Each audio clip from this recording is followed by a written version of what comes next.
ቃል ታሰማልን ወንድማችን። አንድ ትንሽ እንትን በስመ ስላሴ ስም ትንሽ ሀሳብ እንድትሰጠኝ ፈልጌ ነበር ስለ ቤተክርስቲያን አገልግሎት። ቤተክርስቲያን ቤተክርስቲያን ሰዎች ማንኛውም ሰው ላይክ ክህነት ወይ ደግሞ የድቁና የምናምን ስልጣን የሌለው ሰው ማስተማር ይችላል፣ መስበክ ይችላል። ቤተ መቅደስ ቤተ መድረክ ተሰጥቶት እንደ ፍትሐ ነገሥቱ አይችልም። በማህበር በተለይ በቤተክርስቲያን ፍትሐ ነገሥት እንደውም የሚያዘው ለካህናት ነው የሚያዘው፣ ያው በዋናነት ማለት ነው።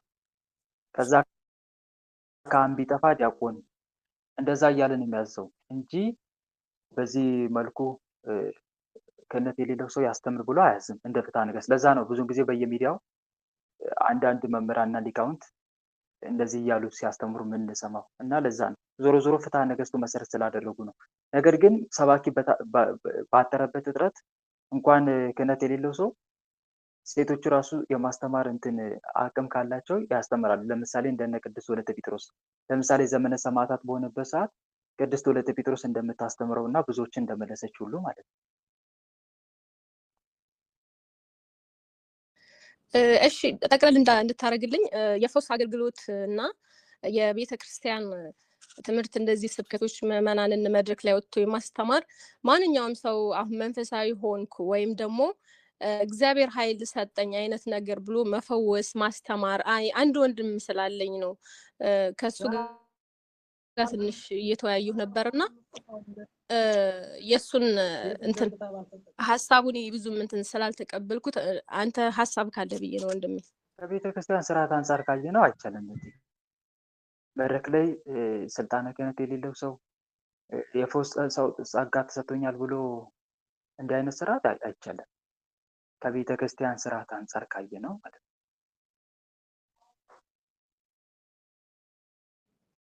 በተናጠል ግን ጸልዮ ማዳን ይችላል። በተናጠል ግልጽ ነው።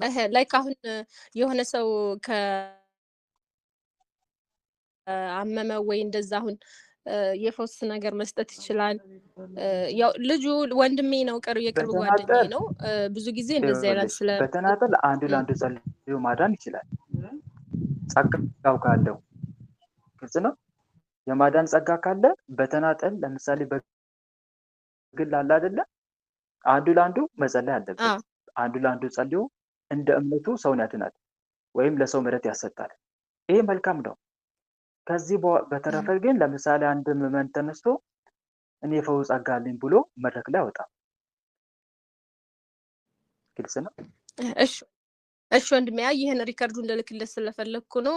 ያው አንዳንድ እንትን ብዬ ሐሳቦች ብዙ እኔ ከአባታችን ከመምህር ግርማ ትምህርትም አንጻር ብዙ ደስ ያላሉ ነገር ስላሉ እኔ እንደ አስተያየት ስሰጠው ይህን አስተያየት ብዙም አልተቀበለኝም እና እስኪ ወልደ አማኑኤል ጠይቀው ብዬ እንደ ሐሳብ ጠይቀ ብዬ ነው ወንድሜ። ቃልዎት ያሰማል። አሜን አሜን ታለምዬ አሜን። በዛውም ደግሞ ፍትሐ ነገሥትን አንብቢ። እሺ የፍትሐ ነገሥት የሥርዓት መጽሐፍቶችንም አንብቢ። መልካም። ሌሎቻችሁ ቀጥሉ።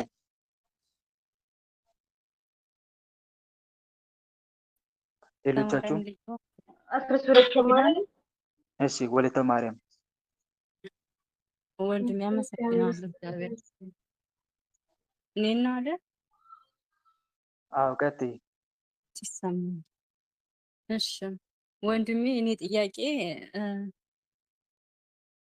ቀኝ አንገቴን ቀኝን በተደጋጋሚ በጣም ያመኛል እና በተደጋጋሚ ሳይሆን ለሁል ጊዜ ማለት ምን ባደርግ ነው የሚሻለኝ? እና መሀል አናቴን የማቃጠል ስሜት ማለት ነው። ህመሙ እየለቀቀሽ ካልሆነና እያስቸገረሽ ከሆነ ሁለት ነገር ነው ማድረግ የምትችይው።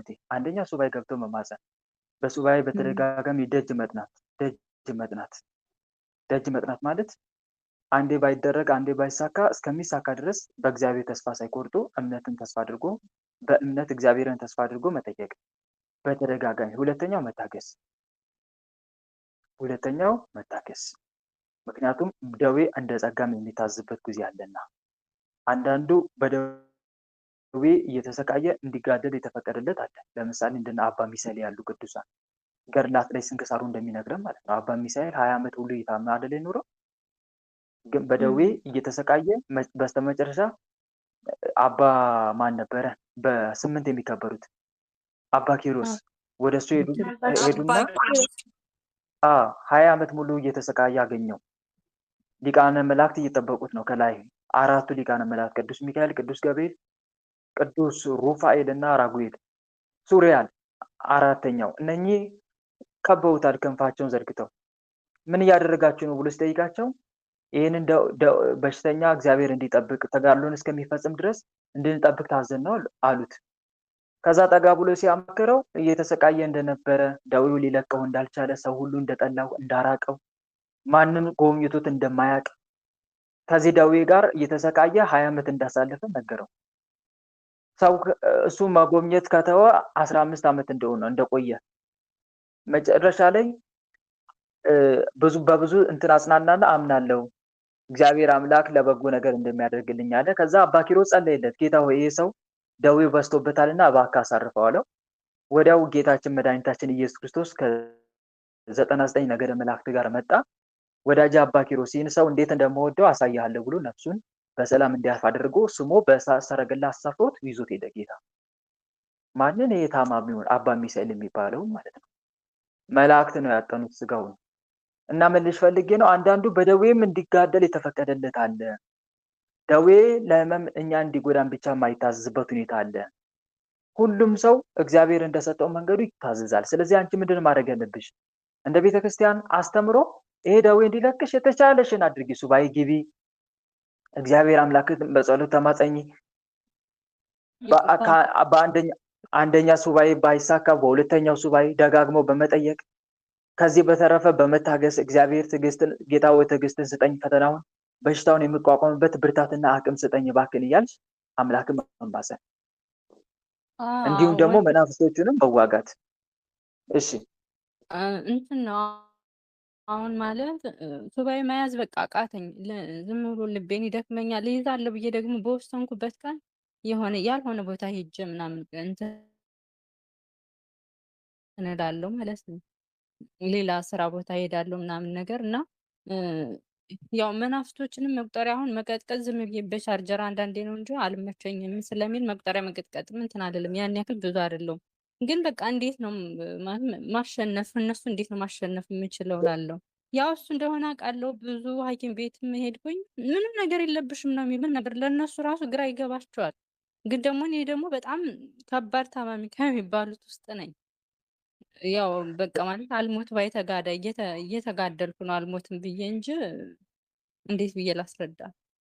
ምንም ይሄ ቅዱሳት ነው መጽሐፍትን አንብቢ፣ በእምነትና በጸሎትሽ ትጊ፣ በርቺ። ፈተናውን የምትቋቋሚበት አቅምና ብርታት መድኃኔዓለም እንዲሰጥሽ ተማጸኝ።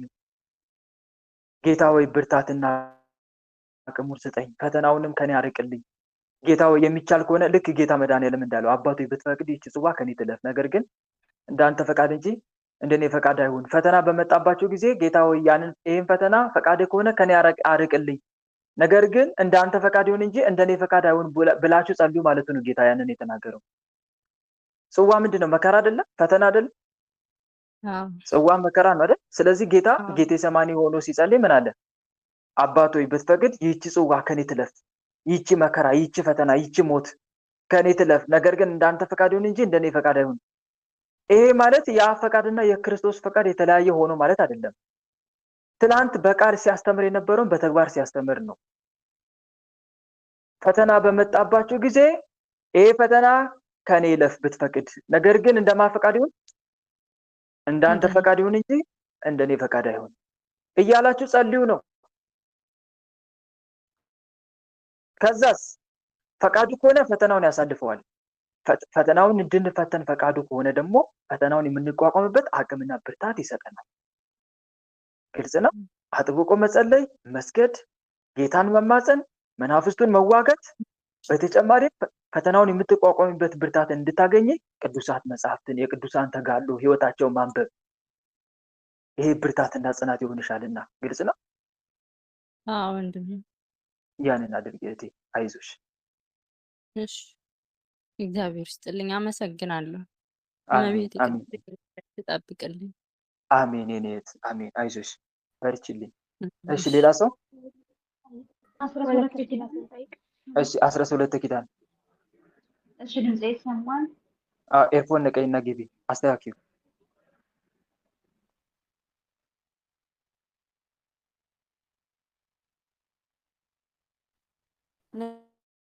ነቅዬዋለሁ። ስሙኝ። ይሰማል። እሺ ወንድማችን ጸጋውን ያብዛልኝ፣ ቃሎት ያሰማልን። የኔ አሜን። ጥያቄ ምንድን ነው? እርግጥ ያደኩት በባዕድ አምልኮ ነው፣ ግን የሆነ ጥያቄ አለኝ። የእናቴ ህይወት በጣም የሚያስጠላ ህይወት ነው ያሳለፈችው። ግን በወንድሜ ነው የምጠይቀው። እናቴ 8 ልጆች ነው የወለደችው። 4ቱ ሙተውባታል። ሁሉም የኔ ታላቆች ናቸው፣ የኔ ታናሽ አይደሉም። ግን የኔ ታላቅ አለ ወንድሜ እድሜ ልኩ በሽተኛ። አስታውሳለሁ እናቴ ምናለችኝ፣ ህፃን እያለ ደፍተራ መሰለኝ ቄስ ነው የሚባለው፣ ያው እንግዲህ በሱ ስም ነው የሚያደርጉት። እና እዛ ሄዳ ክታብ ነገር ምናምን አሰርቼለትስ ከዛ እኔ ጋር ካልተኛሽ አልሰጥሽም ብሎኝ ሳይሰጠኝ ቀርቶ አልተሻለውም። ባስርለት ኖሮ ይሻለው ነበር አለች እና አልተሻለውም። አሁን ግን እድሜ ልክ ወይ እንደ ሰው አይኖርም ወይ ደግሞ በሽተኛ ነው ብለህ በሽተኛ ነው አይባልም። ይሰራል፣ ትዳር ቤተሰብ ጋር መኖር ምናምን የለም። ልክ ዝም ብሎ ነው የሚኖረው። በቃ ዝም ብሎ የሚኖር ሰው አለ አይደለ? አላማ እቅድ ምናምን የሌለው እንደዛ ነው የሚኖረው። እና ሁልጊዜ ጥያቄ ይሆንብኛል። ጸብል ወስደነዋል፣ ግን ደግሞ እምነትም ስላልነበረን በሰዓቱ ምንም ነገር ስለማናውቀው ዝም ብሎ ነው የሚኖረው። እና ደግሞ የሚስማማው እኔ ጋር ብቻ ነው እንደተረዳኝ። አሁን ግን እናቴን ስለሚበቀላት መሰለኝ እናቴን በጣም ለመምታት እናቴ ጋር ይጣጣራል። እና ይህ እስከምን አንጻር ነው? የአጋንንቱ ፈተና መሆኑ ግልጽ ነው። ንስሐ ገብቶ ስጋው ደግሞ ይቀበል። መጀመሪያ የተረሳሁት ደግሞ ምንድነው የሆነች እናቴ ልጆች ስለሚሞትባት የነበረ ወንድሜ በጣም ነው የሚያምር የነበረው እና እቅፍ አድርጋው በጣም ያምራል ወላት ትኖር ይህ ልጅ እኮ አሁንም ደግማ ወለደችው ብላ አቅፋው አስቀምጣው ከሄደች በኋላ ነው እንደዚህ ሆነው ነው የሚባለው። የ6 ወር ልጅ ህፃን ነበረ በዛን ሰዓት ወንድሜ ማለት ነው። ከዛን በኋላ ነው እንደዚህ ሆነው እና አይኑ ጋር ደሞ ወጣ። አልገባኝም። ምን አድርገው ሄደች? አራስ እያለ ወንድሜ ማለት ነው የ6 ወር ልጅ እያለ የጎረቤት ሴትዮ መጥታ እቅፍ አድርጋው ወላት ትኖር ልጆቿን ቀብራ አሁን የወለደችው ልጅ በጣም ያምራል እቅፍ አድርጋው 3 ጊዜ አስቀምጣው ሄደች። ከዛ ግን እሷ ከወጣች በኋላ በአይኑ ደምና ምግብ ፈሰሰ። ከዛም በኋላ ነው እንደዚህ የሆነው ነው የሚባለው ወንድሜ። እሱ ቡዳዛር ነው። ከዛችኛዋ ሴትዮ መጣው ቡዳዛር ነው። አጋንንቱም እንደዛ አድርገዋል። ከሴትዮዋ የመጣው ማለት ነው። ስለዚህ መንፈሱ ሲገባ የሚያሳየው ምልክት ነው የአይኑ ደም መሆኑ። እነኚህ ነገሮች ተከታትለው ምልክቶቹ መምጣታቸው ከዛ ሴትዮዋ የመጣ መንፈስ እንዳለ በአይን እንደተበላ ነው የሚያሳየው። ነገር ግን ዞሮ ዞሮ በዋናነት ደግሞ የሚጫወትበት የዛሩ አጋንንት ነው። ዛሩ በአዳም አምልኮ አለ ብለሽኛል። ዛሩ ይጫወትበታል። አንደኛ በጣም ትልቅ ስህተት ተሰርቷል። ስህተት የተሰራው ምንድነው? ገና በሕፃንነቱ ወደ ጠንቋይ ቤት መሄዱ። ይሄ ለአጋንንት ልጅን አሳልፎ መስጠት ነው። ስለዚህ አጋንንቱ ደግሞ የሚፈልገውን ግብር እስከሚያገኝ ድረስ በሽታውን አይለቀውም። በሽታውን ከሱ ላይ አነሳ ይጫወትበታል ማለት ነው። ስለዚህ ምንድነው ማድረግ የሚጠብቅበት ከተባለ ንስሐ መግባት ነው ያለበት። ንስሐ ይግባ፣ ስጋው ደሙን ይቀበል። እውነተኛው መድኃኒት እሱ ነው። እውነተኛ መድኃኒት የክርስቶስን ስጋና ደም እሱ ነው። የክርስቶስን ስጋና ደም አቃለን ወደ ሌላ ቦታ ብንሄድ አንፈወስም። ስለዚህ ሰው ክርስቲያን ማድረግ ያለበት የመጀመሪያው መድኃኒት ንስሐ መግባት፣ ስጋው ደሙን መቀበል ነው። ንስሐ ገብቶ ስጋው ደሙን እየተቀበለ ከዛ በኋላ ሱባኤ እየገባ ጸበል እየተጠመቀ የአምላክን ምሕረት መጠየቅ ይችላል። ግልጽ ነው። ያ ነው የሚቀድመው። እናትም ንስሐ ገብታ ስጋው ደሙን ትቀበል። ራሷንም ጎድታለች፣ ልጇንም ጎድታለች። ይሄ ደግሞ በፈጣሪም ፊት ያስጠይቃታል። ልጆች እግዚአብሔር ስጦታ ስለሆኑ እነሆ ልጆች እግዚአብሔር ስጦታ ናቸው፣ የሆድን ፍሬ የእርሱ ዋጋ ነው ይላል መዝሙር 126 ቁጥር 3። የእግዚአብሔርን ስጦታ ደግሞ በሚገባ ማሳደግ የእናትና የአባት ድርሻ ነው።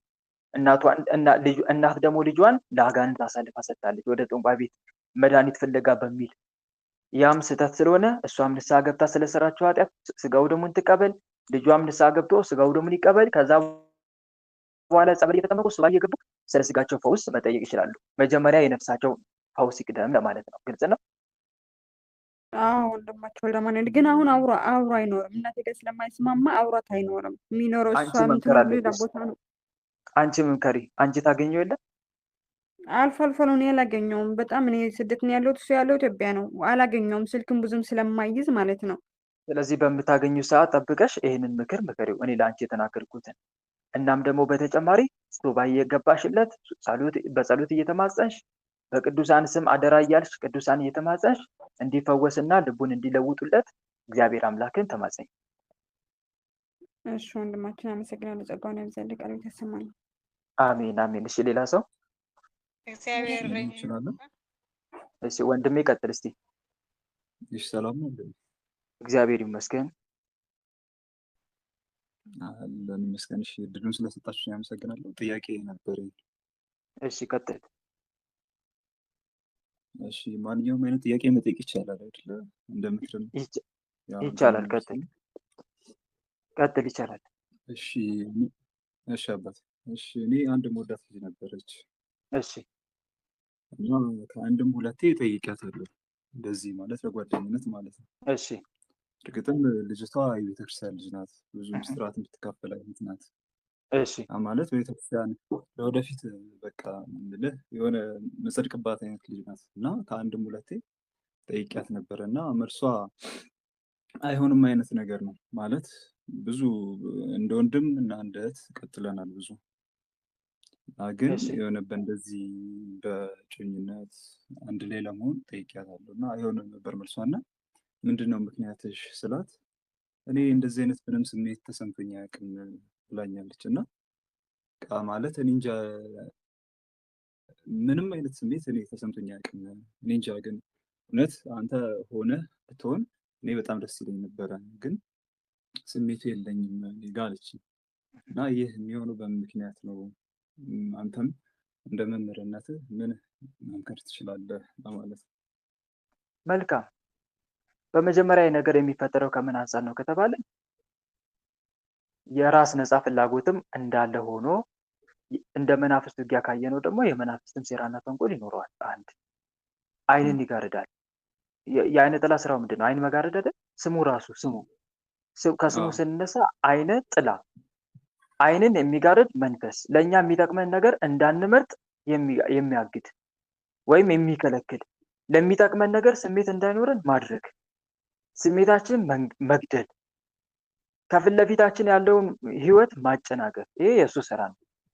አንደኛ እሱ ካለ ለኛ በተለይ ሴቶች የሚጠቅማቸው ነገሮች እንዳያውቁት እንዳስተውሉት ይጋርድባቸዋል። ወንዶችም ልክ እንደዚሁ ለእነሱ የሚጠቅማቸውን ነገር እንዳያስተውሉት ይጋርዳል። ይሄ ታወቀ ከአጋንንት አንጻር ካየ ነው ማለት ነው።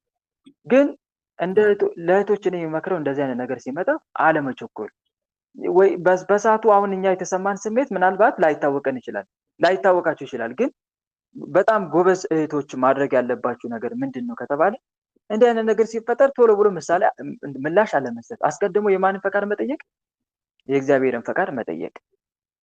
እንደገና ደግሞ ራስን የሆነ ምክንያታዊ መሆን ስላችሁ ለምሳሌ አንድ ወንድ መጣ አይደል ወደ አንቺ፣ እንዴት ይሄንን ሰው ኢግኖር የማደርግበት ምክንያት ምንድን ነው? ምን አይነት እንከን አለበት? ምኑን አይቼ ነው ኢግኖር ላደርግ የቻልኩት? ሰው ደግሞ ፍጹም አይደለም እያሉ መጀመሪያ ራስን መጠየቅ መፈተሽ። አሁንም ይሄ ካልታወቅን የራሳችን ስሜት ትክክል ላይሆን ይችላል።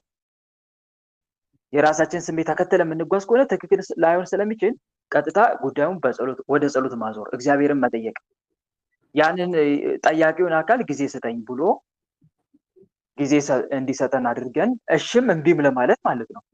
ጊዜ ያስፈልገዋል። 1 ሳምንትም 2 ሳምንት። ከዛ በኋላ አበክሮ እግዚአብሔር አምላክን መጠየቅ።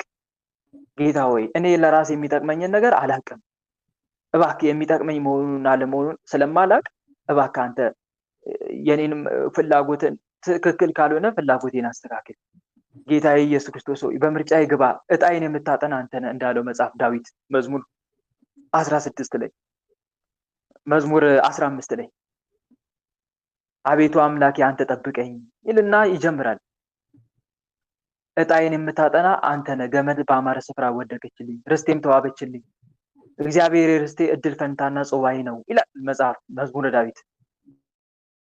ስለዚህ ጌታ ሆይ እኔ ከማላውቀው አንተ የምታውቀው ትሻላለህና እባክህን ለእኔ የሚጠቅመኝን ነገር ወደ እኔ አቅርብልኝ።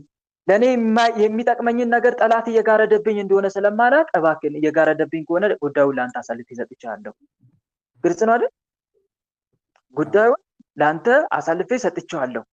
ምርጫዬም ትክክል ካልሆነ ወይም ደግሞ ጠላቴ የሚጠቅመኝን ነገር እየጋረደብኝ ከሆነ ጌታዬ ይህንን ነገር ስለማላውቅ እባክህን በምርጫ አንተ ግባ።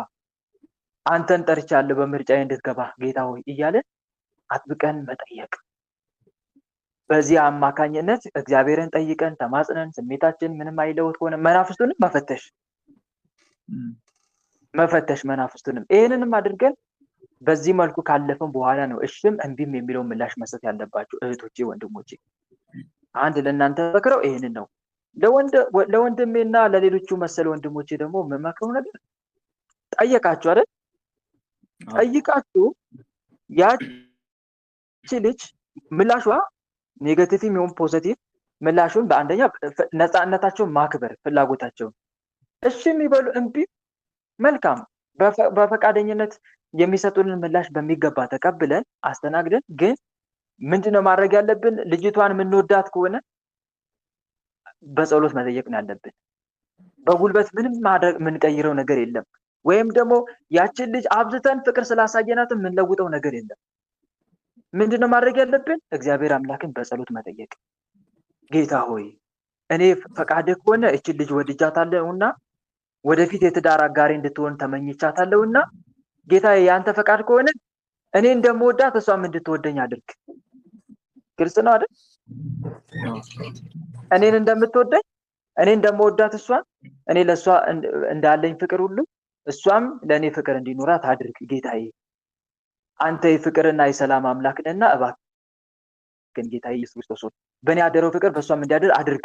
ያንተ ፈቃድ ከሆነ አብረን እንድንኖር ያንተ ፈቃድ ከሆነ ግን እንደማፈቃድ ይሁን እንደኔ ፈቃድ ሳይሆን እንዳንተ ፈቃድ ይሁን ብዬ ተማረክ ያለው ትልና ጉዳዩን ወደ ጸሎት አዞረዋለክ ማለት ነው። እሷን እባክሽን ተረጅኝ ወይም ምንድነው ለምን አትረጅኝም? ስለምወድሽ እኮ ነው። የሚወዱትን ሰው ማግኘት እኮ መታደል ነው። አንዳንዶች እንዲያሉ ስለሚታገሉ ነው። የእሷ ነፃ ምርጫ መከበር ስላለበት ነው። ከዚህ በተረፈ ግን ፊትን አለማዞሩ ኖርማል መሆን በቃ መልካም ነገርን ማድረግ መልካም ነገር እያደረግ ያ ነገር ካልታያት ነገርየው ለማን አሳልፈህ ትሰጣለህ? ለእግዚአብሔር አሳልፈህ ትሰጣለህ። ከዛ በኋላ ግን የራስን ህይወት ትኖራለህ። አንድ ነገር እመኑ እህት ወንድሞች፣ ወንድሜም ሌሎቻችሁም አንድ ነገር እመኑ። የሆነ ነገር ጠይቃችሁ በዚህ በትዳር በእጮኛም ጉዳይ ማለት ነው ጠይቃችሁ ያ ሰው ቢሆን እና በጭራሽ ፈቃደኛ ካልሆነ የኛ የህይወታችን መጨረሻ ያ ሰው አይደለም። ግልጽ ነው አይደል? በጣም ብዙዎች የሚሳሳቱት አንዱ እዚህ ጋር ነው። አንድ በር ቢዘጋ ሌላ ብዙ የተከፈቱ በሮች አሉ። እኛ ግን ብዙውን ጊዜ ያ የተዘጋው በር ላይ ለረጅም ጊዜ ከማፍጠታችን የተነሳ የተከፈቱንን ብዙ በሮች አንመለከትም። ይሄ ብዙዎቻችን ስህተት ነው። እንዲሁም አንዳንዴ እልህም ይዘናል አይደል? እልህ ይዘናል። በቃ እንዴት እምቢ ትለኛለች? እኔ ምን ጎርሎብኝ ነው? እኔ ማንኛው ወንድ ያሟላውን ነገር ሳላሟላ ቀርቼ ነው? በምን ምክንያት እምቢ አለችኝ ብለን ችክ እንላለን። እና እኛ አንድ ነገር ማሰብ ያለብን ነገር እልፍ ባለን ቁጥር ብዙ መልካም ነገሮች እንደሚገጥሙ ራሳችን ማሳመን አይደል? በጣም ብዙ መልካም ነገሮች ይጠብቁናል ከፊት ለፊታችን። አንድ ምርጫ ካልተሳካ ወይም ካልተስተካከለ ወይም እንደምንፈልገው ካለ ያንን በቃ ያ ዕጣ ፈንታችን የመጨረሻ አድርገን መደምደም እንደሌለብን ልናስብበት ይገባል ለማለት ያክል ነው። ለእህቶቼም ለወንድሞቼም እንዲህ የሚባልም አባባል አለ። የሆነ በጣም የምወደው አባባል ምንጊዜም የማያስፈልግ ነገር ለሚያስፈልግ ነገር ቦታ ይለቃል። ግልጽ ነው። የማያስፈልግ ነገር ምንጊዜም ለሚያስፈልግ ነገር አብሮ ማይዘልቅ ነገር አብሮ ከአንተ ጋር ለሚዘልቀው ነገር ቦታ ይለቃል ልፈልግ። ስለዚህ በዚህ ማመንና መታመን መቻል አለብን እና ብዙዎቻችን እልከኛ ባንሆን ግን ልጅቷን የምትወዳት ከሆነና ያንተ እንድትሆን የምትፈልግ ከሆነ አጥብቀ ያለ አማራጭ አንድና አንድ በጸሎት ማሰብ ነው። እሷን ጉዳዩን እግዚአብሔር አምላክ ጣልቃ ገብቶ ነገሮችን እንዲያስተካክል ፈቃዱ ከሆነ በተረፈ ለሷ መልካም መሆን ነው። ሰውም ማሸነፍ የሚቻለው አንድና አንድ በመልካምነት ነው። ይሄን አድርገህ ግን ካልተሳካ ችክ አትበል ወንድሜ፣ ተው። ግልጽ ነው። ይሄ ወንድማዊ ምክሬ ነው። ምክንያቱም ሌላ ብዙ ከፊት ለፊት የሚጠብቁ ነገሮች ስላሉ። እሺ ቀጥል። ካላሰፋው በመምህር ይቅርታ፣ ግን በዚህ ዙሪያ ነው ማለት እንዴት ነው ልጅቷ አሁን ይሄ የመናፍስት አሰራር የሚባለውን ነገር እሺ ብዙ የሆነ አደግፈውም አይነት ነገር እንዴት ነው የነ ግርማ ልጆች አይነት ነገር ነው። እና እንደዚህ ልጅቷ እውነትም ከሚስጥራት የምትካፈል ምንም እንከን የሚወጣላት ናት ማለት ብቁ ለእኔ የምትሆን አሪፍ ናት ብዬ ማስባት ናት። እሺ ግን እንዴት ነው አንዳንዴ የከተማ ልጅ ሆነ መምህር የሆነ ሳታውቀው ትበላለህ። እንዴት ነው በቃ እንደዚህ አይነት ነገሮች ሳታውቅ ወይም እግዚአብሔር ይመስገን በትንሹም እየገባኝ ነው። ግን ብዙ በዙሪያ ያሉ አገልጋዮች የቤተክርስቲያን ልጆች ይሄን ነገር ባለማወቃቸው በብዙ ህይወታቸው ላይ ብዙ ነገር እየመጣ ነው። እና እንዴት ነው እቺ ልጅስ ይሄን አሰራር የእናንተን ትምህርት እንዴት ነው የሆነ እንዲገባት የሚደረገው? ማለት እንዴት ልትቀበለው ትችላለች? ጥሩ ጥያቄ ነው የጠየቀኝ። መልካም አይነት ነው ጥያቄ። ሌላኛው ማለት ይኸውልህ ለእሷ ስታስረዳ ስለ መናፍስት ውጊያ እነ መምህር ግርማን መጥቀስ አይጠበቅብህም። ሌሎችንም በመናፍስት ውጊያ የሚያስተምሩ መምህራን መጥቀስ አይገባህም። ልጠቅስላት የሚገባውና እሷ ልታሳምን የምትችለው አንድና አንድ እሷ ከምታምነው መጽሐፍቶች ነው። አንደኛ መጽሐፍ ቅዱስን መሰረት አድርገህ፣ ሁለተኛ ገድላትን መሰረት አድርገህ ነው የምታስተምራት። ተረዳከኝ? ገድላትን በተለይ ገድላት ስለ አጋንንት ውጊያ በእጅጉ በደንብ ከሚያስተምሩ የቤተክርስቲያን መጽሐፍቶች አንዱ ገድል ነው እና አቡነ ተክለ ሃይማኖት እንዴት እንደተጋደሉ ለምሳሌ አንድ ሰው በዝሙት እየተፈተንኩ ነው ሊል ይችለኛል አሁን እኔን እና በዝሙት መፈተኑ ግን ከአጋንንት እንደሆነ ላያምንልኝ ይችላል። እኔ ግን በቀላሉ በገድል አሳምነዋለሁ። እንዴት? ለምሳሌ ገድለ ተክለ ሃይማኖት ላይ አንድ ሴትዮ በዝሙት በጣም እንዴት እንደምትፈተን ነገራቸዋለሁ ከዚህ በፊት። ጻድቁ አባታችን በደቡብ ክልል በደንብ አስተምረው ወደ ሸዋ ሲመለሱ፣ ወደ ትውልድ ሀገራቸው ሲመለሱ ሴትዮዋ አሁንም ድረስ ስቲል እያመነዘረች አገኟት። ከዛ በኋላ ሴትዮዋ አሁንም አይበቃሽም አሏት። አባቴ እኔ እኮ ወድጄ አይደለም፣ ውስጤ ያለው ክፉ መንፈስ ዝሙትን እያጣፈጠልኝ በጭራሽ ልተወው አልቻልኩም። እባክህ አባቴ በጸሎት እርዳኝና ይህን ክፉ መንፈስ ከኔ ላይ አስወግድልኝ አለ። መልካም ብለው እሳቸው ጸጋቸው እጅግ የታወቀ ነው። ጻድቁ አባታችን አቡነ ተክለ ሃይማኖት ለመድኃኔዓለም እጅግ ከቀረቡ ቅዱሳን ነው። እጅግ በቀረቡ ቁጥር ደግሞ ጸጋቸው በዛው ልክ ከፍ ይላል እና እሳቸው በተሰጣቸው ጸጋ በጌታዬ በኢየሱስ ክርስቶስም አተ ነውጣ በመድኃኔዓለም ስም ሲሉት አጋንንቱ በጥቁር ባሪያ አምሳል ነው ከሴትዮዋ የተነሳው። ሰው ሁሉ እያየ ከሷ አካል ወጣ። ያ ዝሙትን የሚያጣፍጥላት ማለት ነው። ስለዚህ ብዙ ሰዎች ዝሙትን መተው እየፈለጉ ዝሙት ሊለቃቸው ያልቻለው ያ ጠላት እንዳለና ያንን ጠላት መቃወም እንዳለባቸው ይሄ ገድለ ተክለ ሃይማኖት ትልቅ ምሳሌ አይሆንም? ትምህርት አይሆንም? ይሆናል። እነሱ ከተቀበሉት ይሆናል። እና ምን ልፈልጌ ነው? እሺ ቀጥል። እሺ ይቅርታ ስላቋረጥኩ። ብዙ እውቀቱ የለኝም። ይቅርታ እኔ ነኝ ያቋረጥኩት። እኔ እውቀቱ የለኝም ማለት ብዙ እንደዚህ ልሳንም ጸጋም ያስፈልጋል እንደዚህ ነገር ለማስተማር አንደበተ ርቱዕ ለመሆን ያስፈልጋል። እና እኔ እሷ እንትን የለኝም። ግን ብዙ መምህር ብዙ ምልህ አገልጋዮች በዙሪያ ያሉት እህት ወንድሞቼ ሰንበት ትምህርት ቤት ላይ በክህነት የሚያገለግሉት እንደዚህ ነገር ይታይባቸዋል በደንብ ማለት ነው። አዎ ይታያል፣ በደንብ ነው የሚታየው። እውነትን ነው። እንዴት እውነትም እንዴት ይሄ እውነት ሊገለጥ ይችላል? እነሱ ሁሌም ከመናፍስት መሆኑ የሆነ ማስገንዘብ ያስፈልጋል። አንዳንዴ የሆነ ድኖም የሆነ ይሄ መብራትን በእንትን ስር እንደመደበቅ አይነት ነገር ነው፣ ለሁሉም እንዳይበራ አይነት እና ሁሌ ነው እኔ የምቆጭበት። እውነት ነው ወንድሜ። እነኚህ ሰዎች ለመለወጥ ሁለት መንገድ መጠቀም ነው ያለን አማራጭ። አንደኛ እነሱም በጸሎት ማሰብ ነው። አይነ ልቦናቸው መድኃኔዓለም እንዲከፍትላቸው በጸሎት ነው። ምክንያቱም ልባቸውን የዘጋ ክፉ መንፈስ አለ እንዳይረዱ የሚያደርግ። ሁለተኛ ደግሞ አስተሳሰባቸውን ቀስ እያሉ በሚገጥማቸው ማህበራዊ ጉዳዮች የለም ያችን አጋጣሚ እየጠበቁ መምከር። ለምሳሌ የሆነ ችግር ይገጥማቸዋል። ያንን ችግር ሲገጥማቸው በዋናነት መከላከያ ማድረግ ያለብን በጣም ብዙዎቻችሁ እህቶቼ፣ ወንድሞቼ በመናፍስት ውጊያ ያነቁትን ሰዎች ስትመክሩ ቀጥታ ይሄ አይነ ጥላ ነው፣ ይሄ ቡዳ ነው የምትሉት አይደል? ይሄ ነው በጣም ስህተታችን። በጣም የብዙዎቻችን ስህተት ነው። ጠቋር ነው፣ አይነ ጥላ ነው። ይሄ አንቺ ደግሞ ምን የመምህር ግርማን ትምህርት እያዳመስ ደግሞ ጠቋር ቡዳ ያለሽ ዞር በይ እባክሽ፣ እኔ ቡዳ የለብኝም ምን ነው የሚለው ቀጥታ። እንደዛ ስትመክሯቸው እንደዛ ነው የሚሉት። ቡዳ አይነ ጥላ፣ ኧረ አጋንንት አትርብኝ፣ አጋንንት ማስ ደግሞ ጠራብኛል እንዴ! ከየት ነው የምታመጪው ቡዳ አይነ ጥላ ጠቋር ወሰንጋላ እያልሽ? እንደዛ ነው የሚልሽ። ግን እንደዛ አይደለም። ቀጥታ ሄደን ቡዳ ነው አይነ ጥላ ነው አይደለም ማለት ያለብን። ወይም ደግሞ ቡዳ አለ ኧረ አንዳንዱማ ሲመክር ቡዳ ነው ያለብህ፣ ይሄ ቡዳ አለብህ ማለት ነው፣ ይሄ አይነ ጥላ አለብህ ይላል። ትክክል አይደለም። እኛ ቀጥታ ቡዳ አይነ ጥላ የሚለው ስም ከመጣታችን በፊት እነሱ ለማሳመም የወል ስማቸውን መጠቀም ያለብን። አጋንንት የወል ስማቸው ምንድን ነው? የአጋንንት አጋንንት ነው አይደል?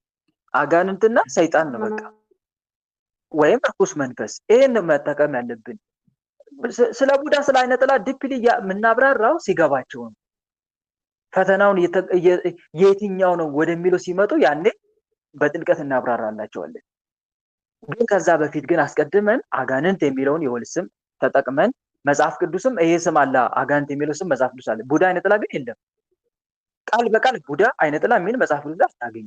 ጠቋር የሚባል አታገኙ።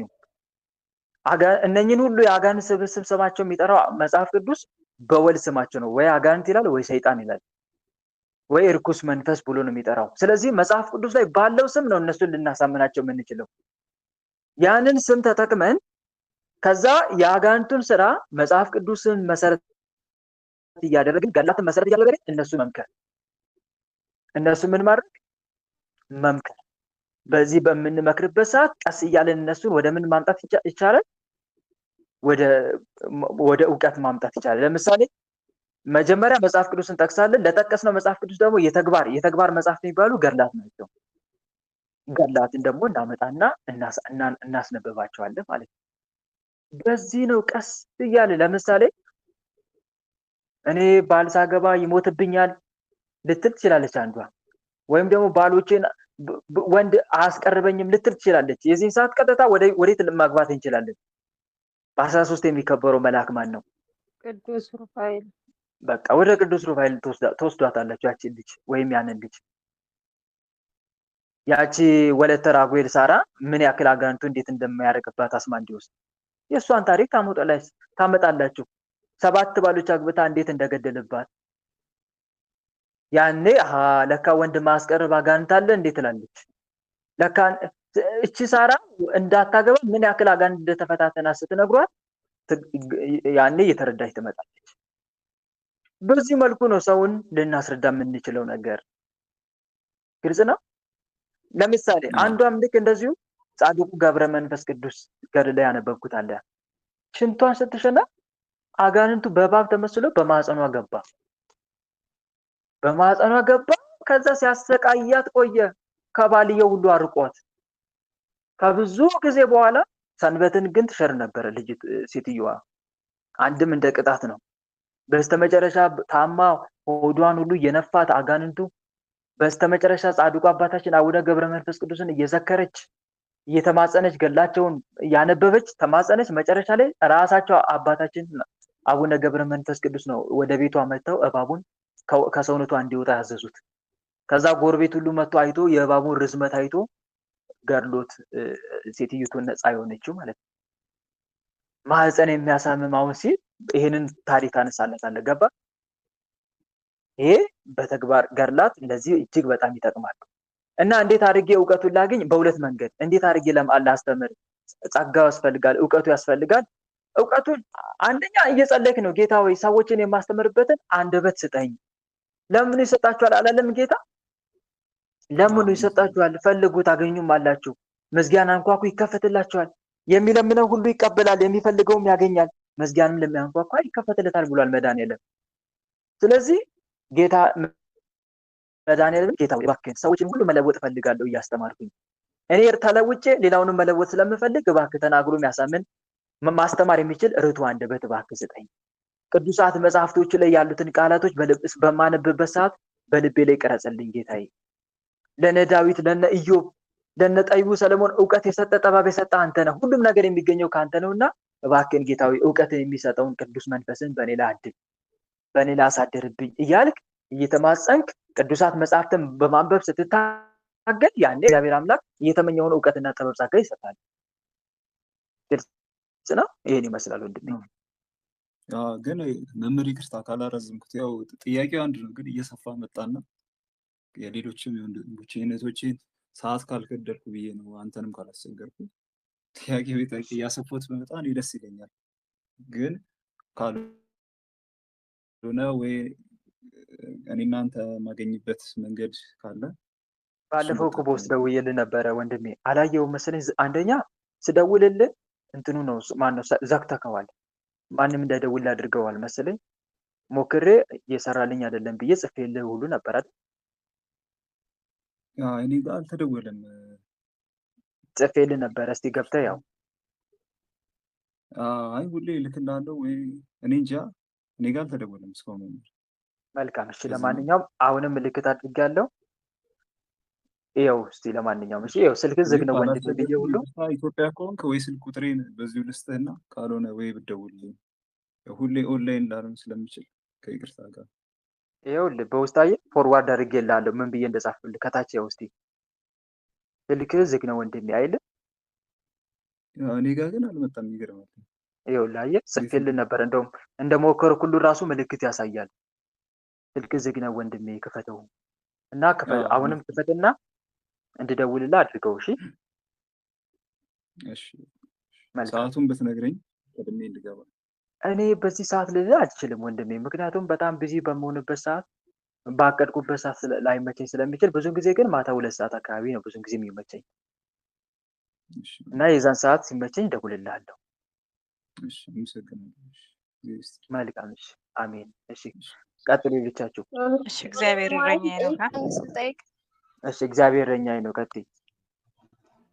እሺ አመሰግናለሁ። እኔ የምጠይቅህ ትናንትና ከጓደኛዬ ጋር በሆነ እንትን ተነጋግረን ነበረና እምነት በጥብጭ ምናምን ስትል 3 ጊዜ ቆንጥረሽ ስትል ለምን እንደዚህ ይደረጋል በማለት ከእኔ እና እሷ ተነጋግረንበት ነበረና ይሄ ከምን አንጻር ነው? በዚህ ጉዳይ ነው። እምነት ከየት የመጣ እምነት ለመጠጣት ማለት ነው። ስትበጠብጥ 3 ጊዜ ቆንጥረሽ በጥብጪ አለች ጓደኛዋን። እኔ ደግሞ መስመር ላይ እንዲህ እያወራን ነበርና እንደዚህ የሚባልበት ምክንያቱ ምንድን ነው? ከምን አንጻር ነው ብዬ እንደዚህ እኮ ከቤተሰቦችም ያደርጋሉ አለችኝ እና ይሄንን እስቲ ቆይ ነገ ጠይቃለሁ ብዬ በዛ ጉዳይ ነው። ምንድን ነው ጥያቄው? እምነት በጥብጦ መጠጣት ይቻላል ወይስ አይቻልም ነው ጥያቄሽ? ወይስ 3 ጊዜ መሆኑ ነው? ግራ አጋባሽ የትኛው ላይ ነው? 3 ጊዜ መሆኑ ነው ወይስ በጥብጦ መጠጣቱ ነው? እምነቱን ልትጠጣ ስትል 3 ጊዜ ቆንጥረሽ ብርጭቆ ላይ አድርጊና በጥብጪው አለቻት። እኔ ደግሞ ለምን እንደዚህ ይደረጋሉ ክርክሬ ማለት ነው። እና ይሄ እንዴት ነው? ከእምነት አንጻር አንድ ጊዜ ማድረግ ትችላለች፣ 3 ጊዜ ማድረግ ትችላለች። ይሄ ከእምነት አንጻር ነው። ስናማትብ ስንት ጊዜ ነው የምናማትበው? 3 ጊዜ። ስለዚህ ነገር በ3 ይጸናል ብላ ይሆናል እንግዲህ እንደዛ አደረገችው። እሺ በቃ አመሰግናለሁ። ስለዚህ ከእምነት አንጻር የሚደረግ እንጂ ጥያቄ የሚያስነሳ አይደለም። እንግዲህ አንድ ጊዜም ልናደርግ እንችላለን፣ 3 ጊዜም ልናደርግ እንችላለን። ይሄንን ከሌላ ነገር ጋር አታያይዙት። እሺ ማያያዝ ሳይሆን እንዴት ነው ይሄ ነገር ከምን አንጻር አይተሽ ነው ምናምን በማለት የተነሳ ገብቶኛል። በአጭሩ ከእምነት አንጻር ነው መልሱ። እኔማ ወይስ በስላሴዎች እንትን መስለሽው ነው ምናምን ብዬ በኋላ ላይ ሲመጣልኝ ደግሞ አልዋል። ለማንኛውም እስኪ ቆይ ነገ እናብራራዋለን ብዬ ነው የጠየኩት። መልካም። ብዙ ጊዜ እኛ 3 ወይም አንዴ የምናደርገው አንደኛ የእግዚአብሔር አንድነትም ስናስብ አንዴ ልናደርግ እንችላለን። ግልጽ ነው። ወይም ደግሞ እግዚአብሔር አንድ አምላክ ነው፣ አንዱ አምላክ ግን በ3 አካል የሚገለጽ መሆኑን ስናስብ ደግሞ 3 ጊዜ ነገሮችን ልንደጋግም እንችላለን። ስለዚህ ከእምነት አንጻር የሚደረግ ነው። ግልጽ ነው። አመሰግናለሁ። እሺ እኔማ በኋላ ላይማ ወይ በስላሴዎች እንትን መሰለሽው ሊሆን ይችላል፣ ግን አብዛኛው ሲደረግ የማየው እኔ አንዴ ነው የምናደርገው ብዬ ስለተባባልንበት ነው። አመሰግናለሁ። ምንም የጸጋውን ያብዛል። መልካም። እሺ ግን ላረምሽ ትንሽ እዚህ ጋር ስላሴዎች አይባልም። እሺ ስላሴ እንደዛ ብላችሁ ጥሩ። ስላሴ። እሺ ሌላ ሰው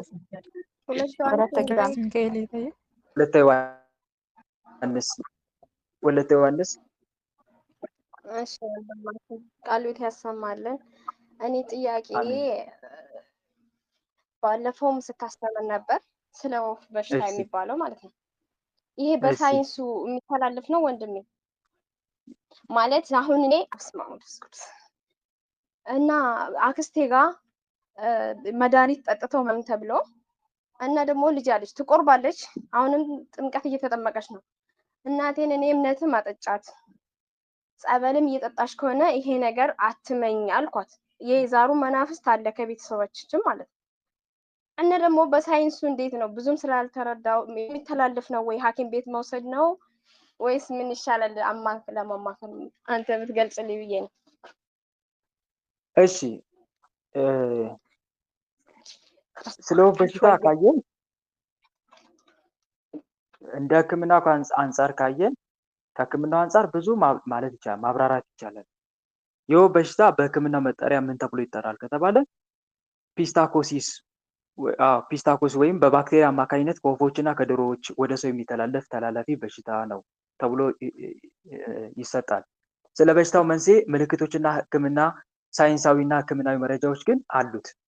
በሽታው ምንድነው መንስኤው ተብሎ ይታያል። በሽታው መንስኤው ከተባለ አንደኛ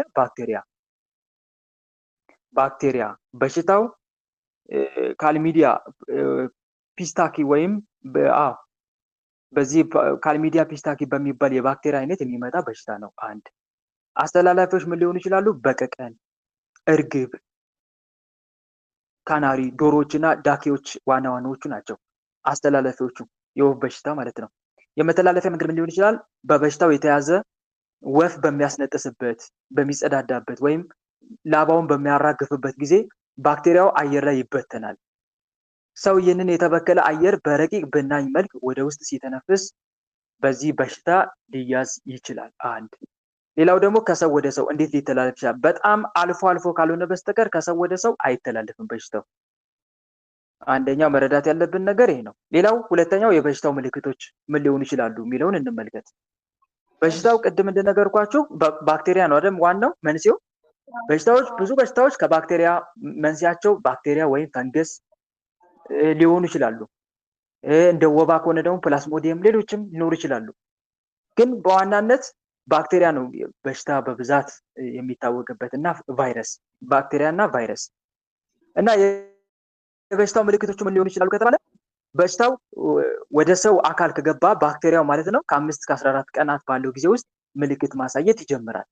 ዋና ዋኖቹ ምልክቶች ምን ሊሆኑ ይችላሉ ከተባለ ከባድ የጉንፋን ወይም የሳምባ ምች ምልክቶች ኒሞኒያ እንደሚባለው ማለት ነው እና ከፍተኛ ትኩሳት፣ ማንቀጥቀጥ፣ ብርቱ የራስ ምታት፣ ደረቅ ሳል፣ የጡንቻ ህመም፣ ከፍተኛ የድካም ስሜት ወይም ታይርድነስ እንደሚባለው ማለት በእንግሊዝኛ፣ የመተንፈስ ችግር በሽታው ሲጠናከር ማለት ነው። እነኚህ ምልክቶች ሊኖሩ ይችላሉ እና የህክምና አማራጭ ምን ሊደረግ ይችላል? የላቦራቶሪ ምርመራ፣ በሽታው መኖሩ የሚታወቀው የደም ምርመራ ወይም ከጎሮሮ የሚወሰድ ፈሳሽ ወይም ስዋፕ በመመርመር ነው። ሌላው ደግሞ የአንቲባዮቲክ ህክምናዎች አሉ። በሽታው በባክቴሪያ የሚመጣ በመሆኑ በአንቲባዮቲክ መድኃኒቶች በቀላሉ ይድናል። በተደጋጋሚ የሚታዘው መድኃኒት ዶክሳሲሊን ሲሆን ለህፃናትና ለነፍስ ጡሮች ደግሞ ኤሪትሮማይሲን ሊታዘዝ ይችላል ለዚህ በሽታ ማለት ነው። እና የህክምናው ጊዜው መድኃኒቱ አብዛኛውን ጊዜ ከ10 እስከ 14 ቀናት መወሰድ አለበት። ምልክቶቹ በፍጥነት ቢጠፉ እንኳን መድኃኒቱን አቋርጦ አለማቆም በህክምናው የሚመከር ነው። እና መከላከያ መንገድ እንደ ህክምናው ምንድነው ከተባለ ወፎቹን ወይም ዶሮዎቹን ከነኩ በኋላ እጅን በሳሙና በደንብ መታጠብ፣ የወፍ ቤቶችን ወይም የዶሮ ማደሪያዎችን ሲያጸዱ አቧራ እንዳይበን አስቀድሞ በውሃ ማርጠብ፣ የአፍንጫ ማስክ መጠቀም፣ እንደዚሁም ደግሞ የታመሙ ወይም ላባቸው የረገፈ፣ የምግብ ፍላጎት ያጡ፣ የሚያስነጥሱ ወፎችን ለይቶ ማከም፣ እነኚህን ነገሮች ሊሆኑ ይችላሉ። ግልጽ ነው? ግልጽ ነው ወንድሜ። ግን እዚህ ጋር ግን ስለ መናፍስት ውጊያ ስናወራ ልዩነት አለው። መናፍስት ምንድነው ልዩነታቸው ከተባለ መናፍስት የትኛውንም በሽታ መስለው ሰውነት ላይ ተቀምጠው ሊያሳምሙ ይችላሉ። የትኛውንም በሽታ በየትኛውም በኩል የሚመጣውን በሽታ መስለው ለበሽታው ስም ይሰጠዋል። የወፍ በሽታ ነው ሌላም ሊባል ይችላል። ግን መናፍስት ደግሞ ልዩነታቸው እዚህ ጋር ምንድነው ከተባለ የትኛውንም አይነት በሽታ ወክለው እነሱ የወፍ በሽታም ተባለ ለነሱ እንትን ይሄ አይደንቃቸውም። በዛ ስም ተሰውረው ግን ያሳምማሉ። እኛ ታዲያ ምንድነው ማድረግ ያለብን? እንደ ህክምና መታከም የለብንም? የቤተክርስቲያን ሰዎች እንደመሆናችን መንፈሳዊ እንደመሆናችን አለብን መታከም። ቤተክርስቲያን አትቃወምም ህክምናን። ሰው ሄዶ ታክሞ ሊድን ይችላል። ነገር ግን እንደ እምነቱ ምን ማድረግ አለበት ነው? እንደ እምነቱ ፈጣሪ ማስቀደም ነው ያለበት። ወደ ህክምናም ሄደ ወደ ጸበልም ሄደ ምን ማድረግ አለበት? ፈጣሪ ማስቀደም። አስቀድሞ ደግሞ የነፍስ ድነቱን መስራት መጀመሪያ የነፍስ ድነቱ ላይ የነፍስ ድነቱ ምንድነው? ቤተክርስቲያን አስቀድማ ለስጋችሁ በሽታ ከመጨነቅ በፊት አስቀድማችሁ ለምናችሁ ተጨነቁ ነው። ለነፍስ በሽታ ትክክል። ለነፍስ በሽታ አስቀድማችሁ ተጨነቁ። ያ ሰው ምንድን ማድረግ ያለበት? ከታመመ ንስሐ ይገባል፣ ስጋው ደሙን ይቀበላል። ይሄ የመጀመሪያው ተግባር ነው። ንስሐ ገባ፣ ስጋው ደሙን ተቀበለ ማለት ያ ሰው የነፍስ በሽታውን አከመ ነው። አጋንንት ደግሞ ብዙ ጊዜ በሰው ልጅ የሚሰለጥኑት ነፍስ በበሽታ ስትያዝ ነው። ነፍስ በበሽታ የምትያዘው በምንድን ነው? በኃጢአት የሰው ልጅ ሲጨቀይ ከእግዚአብሔር ይለያል አይደል? ከእግዚአብሔር ሲለይ ደግሞ እሱን የሚጠብቁት መላእክት ፈቀቅ ይላሉ። በተለይ ጠባቂ መልአክ ዞር ይላል፣ ፈቀቅ ይላል። ጠባቂ መልአክ ዞር አለ ማለት ርኩሳን መናፍስት በዛው ልክ ይቀርባሉ። መንገደ ሰማይ ላይ ተጽፏል። የሰው ልጅ ኃጢአት ሲሰራ ርኩሳን መናፍስት ሲቀርቡ መላእክት ደግሞ ይርቃሉ። የሰው ልጅ ንስሐ ሲገባ ርኩሳን መናፍስት ሲርቁ መላእክት ደግሞ ይቀርባሉ። ይሄ የታወቀ ነው። ስለዚህ እንደ ቤተክርስቲያን አስተምሮ ሰው በበሽታ የሚጠቃው በተለያዩ ፈተናዎች የሚያዘው ማን ሲሆን ነው? በኃጢአት ነፍሱ በበሽታ ስትታመም መላእክት ሲርቁ አጋንንት ሲቀርቡ የፈለጉትን በሽታ እያመጡ ሊያሰቃዩት ይችላሉ። ስለዚህ ለዛ ነው ቤተክርስቲያን አስቀድማ መጀመሪያ ነፍሳችሁን አክሙ የምትለው። ለዛ ነው ነፍሳችን ንስሐ ገብተን ስጋው ደሙ በመቀበል እንድታከማለን። ከዛ በኋላ ለስጋ ደዌያችን ያኔ መጨነቅ እንጀምራለን። ያኔ ለስጋ ደዌያችን ስናስብ ደግሞ እንደ ቤተክርስቲያን አስተምሮ ምንድነው ማድረግ ያለበት? ያ ሰው ሱባኤ ይገባል። ሱባኤ ከገባ በኋላ ጌታውን አምላኩን ጌታ ሆይ ኃጢአቴን ይቅር በለኝና በኃጢአቴ ምክንያት ወደ ሰውነቴ ገብተው በሽታ የሆኑ ክፉ መናፍስትን ከኔ ላይ አንሳልኝ እያለ ይማጸናል። ከዛ ዕለት ጸሎት እያደረሰ በጸሎት ውሃ እየተጠመቀ መናፍስቱን እየቀጠቀጠ በሽታችሁን አንሱ እያለ ይፋለማቸዋል። ያኔ በሽታው መናፍስቶቹ ሳይወዱ በግዳቸው በሽታውን ያነሱታል። እንደ ሕክምናም ደግሞ ሕክምና መታከም ፈልጋለሁ ካለም ደግሞ አሁን ቅድም በነገርኳችሁ መሰረት ሕክምና ሄዶ የወፍ በሽታ መሆኑ ተመርምሮ የደም ናሙና ሰጥቶ ከተመረመረ በኋላ ቅድም ያልኳችሁን መድኃኒቶች መውሰድ ይችላል ማለት ነው። አንቲባዮቲክ መድኃኒቶችን በሕክምናው መሰረት ሐኪሙ ያዝለታል፣ ይጽፍለታል። ከዛ በኋላ ወጣት ከሆነ ያ በተለይ ዶክሳሲሊን መድኃኒት ሊያዝለት ይችላል። ካልሆነ ደግሞ ህፃናት ከሆኑ ደግሞ ቅድም ያልኳችሁን ኤሪትሮማይሲን መድኃኒቶችን ሊያዙ ይችላሉ። ከዛ ያንን እየተጠቀመ ግን ምን ማድረግ አለበት? ጌታ ሆይ በዚህ መድኃኒት አድረ የምትፈውሰኝ፣ በሕክምናም ታከምኩ በጸብልም ታከምኩ፣ የምታከመኝ ማነክ? መድኃኒት የሚገኘው አንተ ነህ የምትፈውሰኝ። እባክህ ፈውሰኝ አምላኬ። አንተ ካልፈወስከኝ ይሄ መድኃኒት ለኔ ጥቅም የለውም። እባክህ ፈውሰኝ ጌታዬ፣ በሽታውን ከኔ ያርቅልኝ እያለ በእምነት መሰረት መድኃኒቱን መጠቀምና መዳን ይችላል። ግልጽ ነው። ግልጽ ነው። ወንድም ላይ ነው ግን አሁን እኔ በአባባል ይሁን በምን እንደሆነ አላውቅም፣ ብቻ የሆነ መድኃኒት ሲወስድ የሆነ እዛ ቤት ሰው ተገባ ወደ እሱ ይተላልፋል የሚለውን አላቸውና ከቤተሰብ እንደዛ ስትልና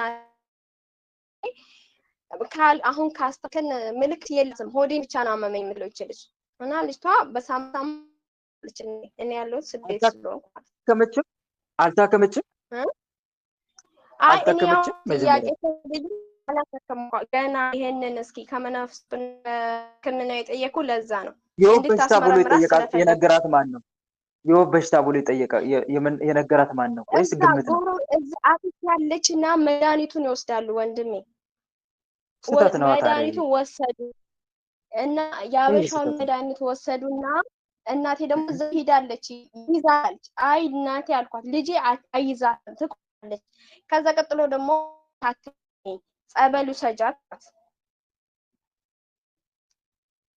እኔ አሁን ሐኪሙ ተወስዳት ነው ለአንተ ጥያቄ ከሰው በሰው እንዴት ነው የሚተላለፈው ነገር የጠየኩት ማለት ነው። ይቅርታና ለዛ ነው። እሺ መልካም። አሁን ይኸውልሽ ማድረግ ያለብሽ አንደኛ ወደ ሕክምና ሊውሰዳት የሚለው ነገር መልካም ነው፣ ትችያለሽ። ወደ ሕክምና ሄዳ ታክማ መድኃኒቱን እንድትወስድ ማድረግም ይቻላል። ይሄ ምንም እንትን ከቤተክርስቲያን ጋር ተቃውሞ የሚገጥመው የለም። ነገር ግን እንዲሁ በባህላዊ ሕክምና ዝም ብሎ ብቻ መድኃኒት እየወሰደች የወፍ በሽታ ነው በሚል ስም ብቻ መውሰዱ ይሄ ለሰውነቷም ጉዳት ያመጣል እንጂ ምንም አይጠቅማትም። እሷ ቀጥታ አልወሰደችም ወንድሜ፣ ሌላ ሲወስድ ነው። ግልጽ ነው ወንድሜ፣ ሌሎቹ ሲወስዱ ነው። እሷ ደግሞ ፊት አወራ፣ ሆዴን አመመኝ አለች። ዝም ብሎ ማለት ነው። እንደዚህ አስተያየት ስለሰጡኝ ነው። እሷ አልወሰደችም። እሺ መልካም። እና ዞሮ ዞሮ ወደ ሕክምና ሄዳ እንድትታከም አስፈላጊ ሆኖ ከታየሽ ሄዳ መታከም ትችላለች፣ መታከምም አለባት። ከዛ በተረፈ ግን አንቺ አሁን መጨነቅ ያለብሽ ለሷ በምን ጉዳይ ነው? የመናፍስት ሴራና ተንኮልም ከሆነ ንስሐ ገብታ ስጋው ደግሞ እንድትቀበል እንደ አንድ መንፈሳዊት እህት መምከር አለብሽ። አስቀድማ ነፍሷን ታድን። ግልጽ ነው። ነፍሷን እንድታድን ነው ማድረግ ያለብሽ። ሊያስጨንቅሽ የሚገባው ነገር የነፍስ ድነት ነው። ነፍስ ከስጋ ይበልጣል፣ ከሰውነት ይበልጣል። ጌታ መድኃኒዓለም እንደነገረን። ስለዚህ የነፍሷን ድነት መጀመሪያ እንድታገኝ ጥረት አድርጊላት። ግልጽ ነው። ሌላው በተረፈ ደግሞ ከሰው ወደ ሰው እንዴት ይተላለፋል ብለሽ ነበረ። ከሰው ወደ ሰው በተለያዩ መንገዶች፣ ለምሳሌ በትንፋሽና በስፋል በጣም የቅርብ ግንኙነት። ለምሳሌ በሽታው ከሰው ወደ ሰው የሚተላለፈው አብዛኛውን ጊዜ ታማሚውን በቅርብ በሚንከባከቡ የቤተሰብ አባላት ወይም የሕክምና ባለሙያዎች መካከል ብቻ ሊሆን ይችላል። እንደገና ደግሞ በመሳሳም፣ ይህም ደግሞ ከታማሚው ምራቅና የነፍስ ወከፍ ፈሳሾች ጋር ቀጥተኛ ንክኪ ሲኖር ባክቴሪያው ሊጋራ ይችላል።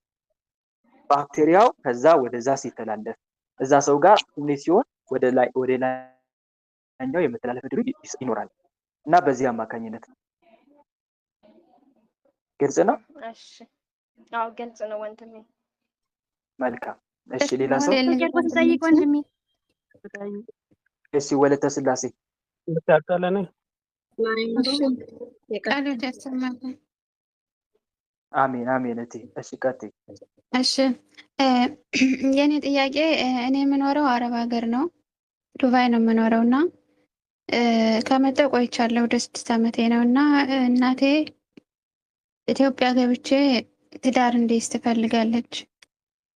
ማለትም አሁን ሳይሆን ግን አላማዬ ከሞላ በኋላ ማለት ነው።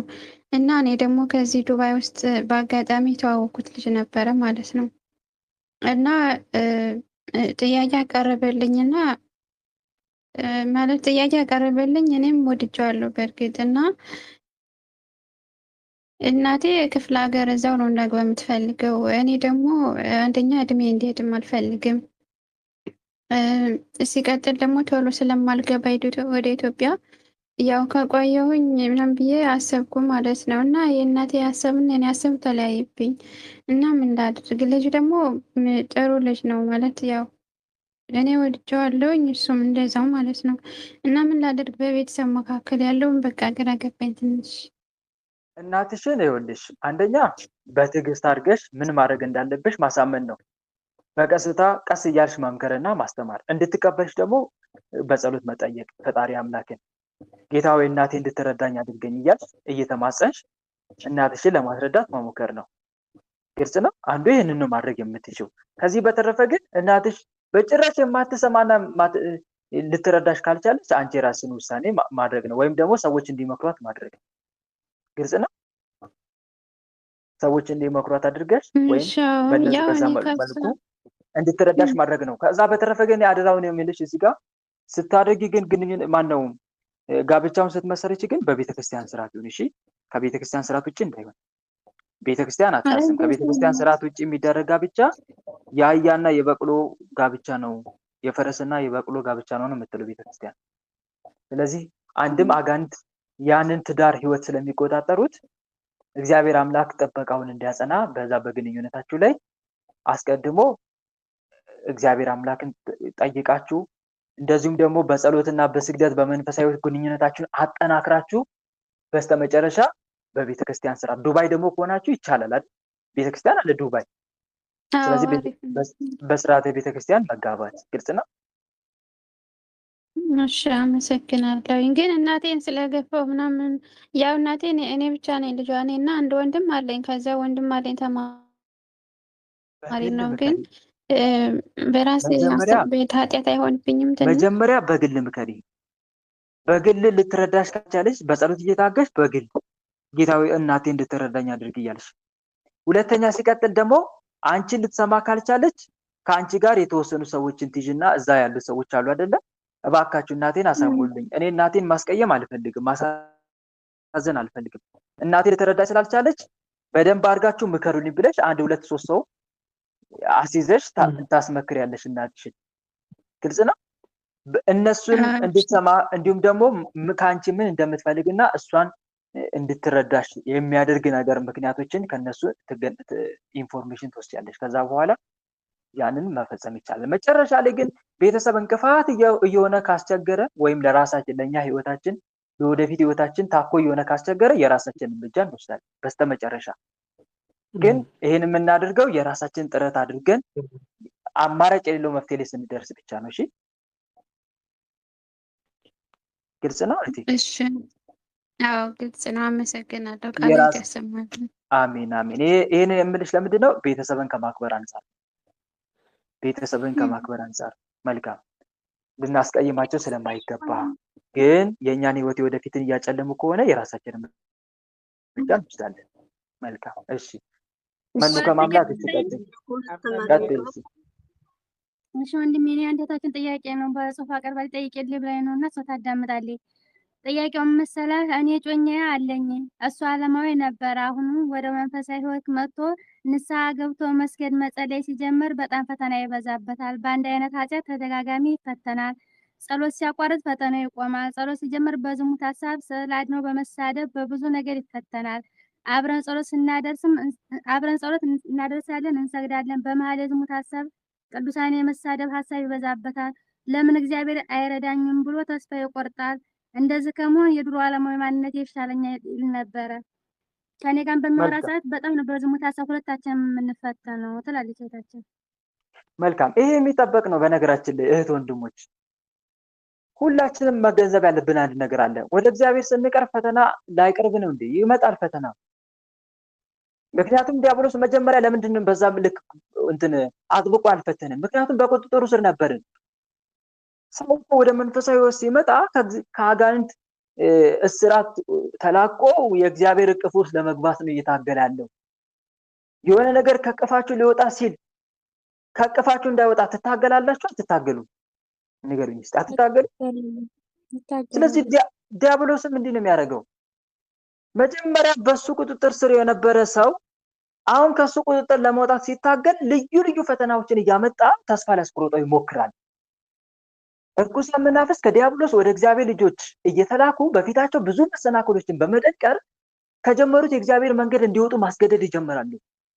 በእግዚአብሔር መንገድ መጓዝ በጣም አስቸጋሪና ሊዘልቁት የማይቻል አድርገው እንዲያስቡ ለማድረግም ይሞክራሉ። ይሄ ግልጽ የሆነ ፈተና ነው። አለ ፈተናው። ልክ አባ ሙሴ ጸልይ ወደ መንፈሳዊ ንስሐ ገብቶ ወደ እግዚአብሔር ሲቀርብ ምን ያክል ፈተና እንደገጠመው መንፈሳዊ ፊልሙ በንሹ ቢሆን ያስተምራል። ልክ እንደዛ ማለት ነው።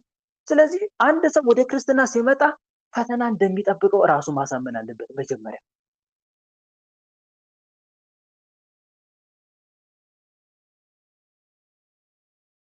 አተሰማም ወንድም ድምፁ ተቋርጦ ስማ። አሁንስ እና ምን እያልኩ ነው ያቆምኩት? ምን እያልኩ አቆምኩት? ወደ እግዚአብሔር ሲቀርብ ፈተና ይመጣል። በትክክል ወደ እግዚአብሔር ስንቀርብ ፈተና ይመጣብናል። ስለዚህ ይሄንን መጀመሪያ አንድ ሰው ወደ እግዚአብሔር መቅረብ ማለት ከአጋንንት እቅፍ ወጥቶ በማን እቅፍ ውስጥ መግባት ማለት ነው? በእግዚአብሔር እቅፍ ውስጥ መግባት ማለት ነው። ጌታም ደግሞ አስቀድሞ ነግሮናል። በዓለም እስካላችሁ ድረስ ፈተና አለባችሁ፣ ግን አይዟችሁ እኔ ዓለምን አሸንፌአለሁ። እውነት እውነት እላችኋለሁ እናንተ ታለቅሳላችሁ፣ ሙሾም ታወጣላችሁ፣ ዓለም ግን ደስ ይለዋል። እናንተም ታዝናላችሁ፣ ነገር ግን ሀዘናችሁ ወደ ደስታ ይለወጣል። ሴት በምትወልድበት ጊዜ ወራቷ ስለደረሰ ታዝናለች። ነገር ግን ሕፃን ከወለደች በኋላ ሰው በዓለም ተወልዷልና ስለ ደስታዋ መከራዋን ኋላ አታስበውም። እንዲሁ እናንተ ደግሞ ታዝናላችሁ አሁን። ነገር ግን እንደገና አያችኋለሁ የሚል ትርጉም በበረከት እጎበኛችኋለሁ፣ ፈተናውን አርቅላችኋለሁ ማለት ነው። አያችኋለሁ ትርጉሙ ጌታው ወደ እኔ እይ ስንል ምን ማለቱ ነው? ምን ማለታችን ነው? በምሕረት ጎበኘኝ ማለት ነው አይደለም? በምህረት ጎብኘኝ ነው። ስለዚህ ጌታም ዮሐንስ ወንጌል ላይ ነገር ግን እንደገና አያቸዋለሁ ማለት በምህረቴ ጎበኛቸዋለሁ፣ ነገር ግን እንደገና አያቸዋለሁ ከተፈተናችሁ በኋላ ማለት ነው። እናንተም ደስ ይላችኋል፣ ደስታችሁን የሚወስድባችሁ የለም፣ ልባችሁም ደስ ይለዋል፣ ደስታችሁን የሚወስድባችሁ የለም ይላል። ስለዚህ ፈተና አለ። ማንም ክርስቲያን ወደ መንፈሳዊ ሲመጣ ፈተና አለ። በዓለም እስካላችሁ ድረስ ፈተና አለባችሁ። ነገር ግን አይዟችሁ እንዳለ ጌታ በእርሱ ልታምኑ ብቻ አልተጠራችሁም፣ ስለርሱ መከራም ደግሞ ልትቀበሉ እንጂ። ስለዚህ ወደ መንፈሳዊ ህይወት ስንመጣ ፈተናው አለ። ለዚህ ፈተና ደግሞ ራሳችን ማዘጋጀት አለብን። እውነትን ልጄ መንፈሳዊ መሆን ከፈለክ ሰውነትን ለመከራ ለፈተና አዘጋጃት ይላል ሲራክ ጠቢቡ ሲራክ። እና ይሄንን ማሰብ አለብን። ስለዚህ ፈተናው እግዚአብሔር ስለተወው ሳይሆን ከዲያብሎስ እቅፍ ወጥቶ ወደ እግዚአብሔር እቅፍ እየገባ ስለሆነ ዲያብሎስ ከእቅፉ እንዳይወጣ እየታገለ ነው። ይሄን ፈተናውን ካሸነፈ ደግሞ በረከት ያገኛል፣ ጸጋ ያገኛል፣ የድል አክሊል ይጎናጸፋል። ይሄን ፈተና ደግሞ ሰልችቶት ከመንፈሳዊ ህይወት መውጣት የለበትም። ይሄን ፈተና የሚሻገሩት ደግሞ በመጽናት ነው፣ በመጽናት በመታገስ እና ይሄን ይመስላል ባጭሩ። ግልጽ ነው።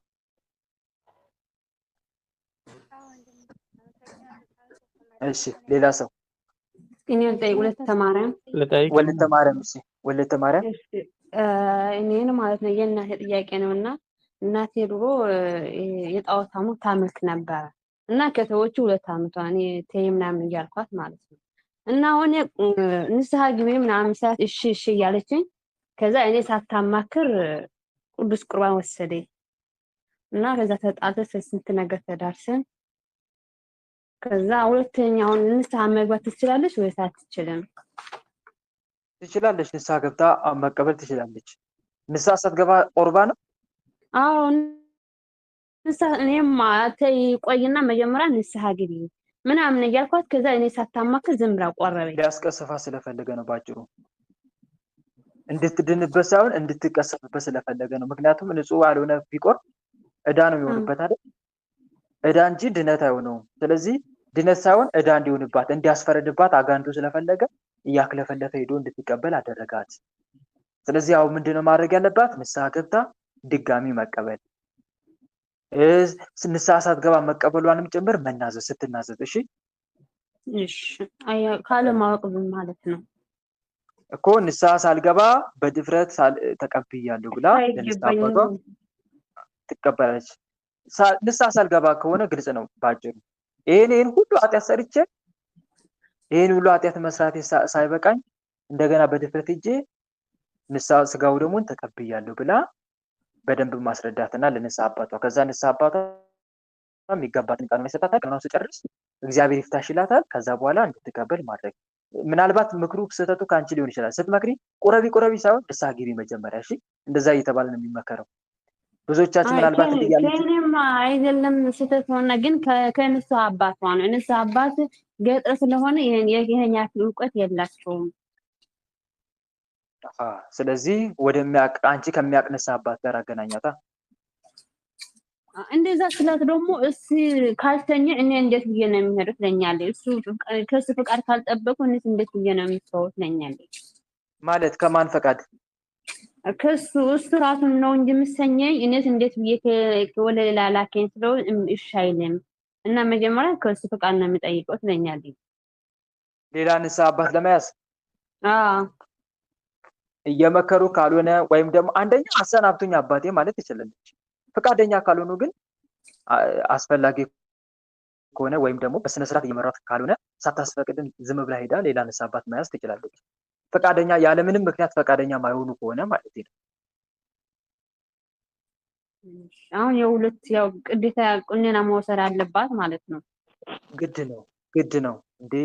ታዲያ ንስሐ ሳትገባ አይደል የቆረበችው? ለምን አትቀበልም? ትክክል ነው። ንስሐ መግባቷስ ለምንድን ነው? ቀኑና ተቀበላ ኃጢአቷን ተናዛ ይፍቱኝ ብላ ለመቁረብ አይደል? ታዲያ እንዴት አትቀበልም? እሺ ሌሎቻችሁ ቀጥሉ። እህተ ገብርኤል በጣም ገብርኤል ቀጥሉ። አሜን አሜን። ቃለ ሕይወትን ቃለ በረከትን ያሰማልን፣ ጸጋውን ያብዛልን። ወንድሞችን የኔ ጥያቄ አሁንም በልጅቷ ላይ ያለች የምትለው ነው። እኔም በጣም የተቸገርኩበት ነው እና እናቴ ክፍለ ሀገር ስለነበረች አሁን ወደ ከተማ ገብታለች እና እሜ ንስሐ ግቢ ብዬ ወደ ጸበልም ሳትሄጂ መጀመሪያ ንስሐ ግቢ ብዬ ስላት ቅርብ ያሉት አባቶች ሄጄ ሳማክር ከዛ መሸኛ ካላመጣሽ እኛ ንስሐ መስጠት አንችልም ብለዋሉኝ እና እነሱ ሩቅ ናቸው፣ ገጠር ናቸው፣ እዛ መሄድ አልችልም ደክሞኛል ብዬ ስል ከዛ ካላመጣሽ እኛ ንስሐ መቀበል አንችልም ብለዋሉኝ አለችኝ። እና ይሄ ነገር አዲስ ህግ ነው፣ እኔ ግራ ገብቶኛል። እና አለመከራከር ነው፣ ሌላ ንስሐ አባት መያዝ ነው ባጭሩ። እምቢ አሉኝ። ንስሐ ሌላ ስጠይቅ ከዛ ወረቀት አንጪ አሉኝ። እኔ ደግሞ እሳቸውን መተው አልፈልግም አለችኝ። እሳቸው መተው አልፈልግም ማለት እንዴ? ሌላ ንስሐ አባት ይዛ ኃጢአት ለመናዘዝ ብቻ ሌላ ከአንድ ጋር መሄድ ይሄም ትክክል አይደለም። ሌላ ንስሐ አባት ልክ እንደ አባት መያዝ፣ ከዛ በኋላ እንደገና ኃጢአትን ለመናዘዝ ደግሞ ሌላ ንስሐ ጋር፣ እንደዛ አይደረግም። በቴ ሲጀመር አይደረግም ሲጀመር። ያንን ንስሐ አባት ተሰናብታ ነው ሌላ ንስሐ አባት የምትይዘው እንጂ አሁን ለምሳሌ እኔ ንስሐ አባት አለኝ ልበል፣ ንስሐ አባት እያለኝ ሌላ ንስሐ አባት ጋር ሄዶ ሌላ ካህን ጋር መናዘዝ የሥርዓተ ቤተክርስቲያን አይደለም። አንድ ሰው አንድ ንስሐ አባት ነው ያለው። ኃጢአቱን መናዘዝ ያለበት ለንስሐ አባቱ እንጂ ላገኘው ካህን አይደለም። ግልጽ ነው። እሳቸው ሩቅ ከሆኑ አሁን እሷ የሚከትበትና ያለችበት ቦታ የተለያየ ቦታ ከሆነ ይሁና፣ ያም ቢሆን አይፈቀድማ እንዴ። አስቀድማ እነኛ ንስሐ አባት የምታገኝበት በስልክም ቢሆን የምታገኝበትን ሁኔታ ታመቻች። ከዛ በኋላ ከዛ ንስሐ አባት ጋር ነው ኃጢአት የሚናዘው እንጂ አንድ ሰው በአጭሩ ሁለት ንስሐ አባት ሊኖረው አይችልም። ሁለት ካህን ጋር ደግሞ ኃጢአቱን ሊናዘዝም አይችልም። ኃጢአት ነው። ሥርዓተ ቤተክርስቲያን አይደለም። ሥርዓተ ቤተክርስቲያን መጣስ ደግሞ ኃጢአት ነው። ስለዚህ እህቶቼ፣ ወንድሞቼ ንስሐ አባታችሁን ይዛችሁ ሌላ ንስሐ አባት ጋር የምትናዘዙ ይህ ስህተት ነው። ግልጽ ነው፣ ስህተት ነው። ምንም እንኳን ኃጢአትን የመቀበል ኃጢአትን የማናዘዝ እንትን ቢኖራቸውም አንደኛውን ንስሐ አባት ይዘን ሌላኛውን ደግሞ ለመናዘዣ ከየት የመጣ ስርዓት ነው? ትክክል አይደለም። ስለዚህ መናዘዝ ያለባት በስልክም ቢሆን አግኝታ ዋና ንስሐ አባቷ ማለት ነው። በስልክም ቢሆን አግኝታ ኃጢአቷን መናዘዝ። ከቦታው ርቀት አንጻር የቦታው ርቀት በስልክ ቢያደርጉት ከንስሐ አባቷ ጋር አባቴ አቤት ያለውበት ቦታ ሩቅ ነው፣ እዚህ ደግሞ ንስሐ ገብቼ ስጋው ደሙ መቀበል እፈልጋለሁ፣ ኃጢአቴም አሁን መናዘዝ እችላለሁ ብላ በስልክ መጠየቅ። ከተቀበሏት መልካም፣ ካልሆነ ደግሞ ወደ ቦታዋ ሄዳ ተመልሳ ሄዳ ኃጢአቷን ተናዛ መምጣት። ግልጽ ነው።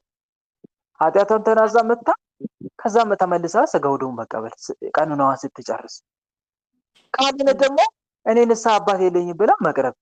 ወይ እነኛ ንስሐ አባት ማትቀበል ከሆነ ወይም ደግሞ ማይጠይቋት ከሆነ ወይም ተራርቀው ከሆነ እንደ አዲስ ንስሐ አባት ይዛለች እንጂ ያንን አስቀምጬ ያኛው መልቀቅ አልፈልግም እዚህ ጋር ንስሐን ተቀበሉኝ ማይሆን ነገር።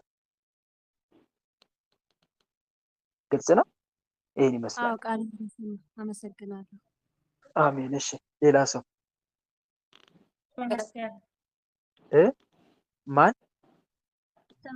ወለተ መስቀል። እሺ፣ ሰላም። እንዴት ዋላችሁ? እንዴት አመሻችሁ? እንኳን ደህና መጡ ወንድሞችን፣ እንኳን አደረሳችሁ። እግዚአብሔር ይመስገን። ቀጥይ ጥያቄውን። እሺ፣ እኔ የምጠይቀው ለጓደኛዬ ነው እና ጓደኛዬ አብራኝ ያለች ማለት አንድ ላይ እናመሻለን እናድራለን እና ጓደኛዬ አብዛኛውን ጊዜ ወደ አማኑኤል የጤንቶቹን መዝሙርና ስብከት ትሰማለች እና በተደጋጋሚ እመክራታለሁኝ። ግን አሁን እየተለማመደችው መጣች ማለት ነው። እምቢ እያለች መጣች ማለት አክሴፕት እያደረገች ጭንቅላቷም የመያዝ ባህሪ ያመጣ እና ምን ላድርግ? እሺ፣ ስህተት ነው። መምከር ነው፣ ማስተማር ነው።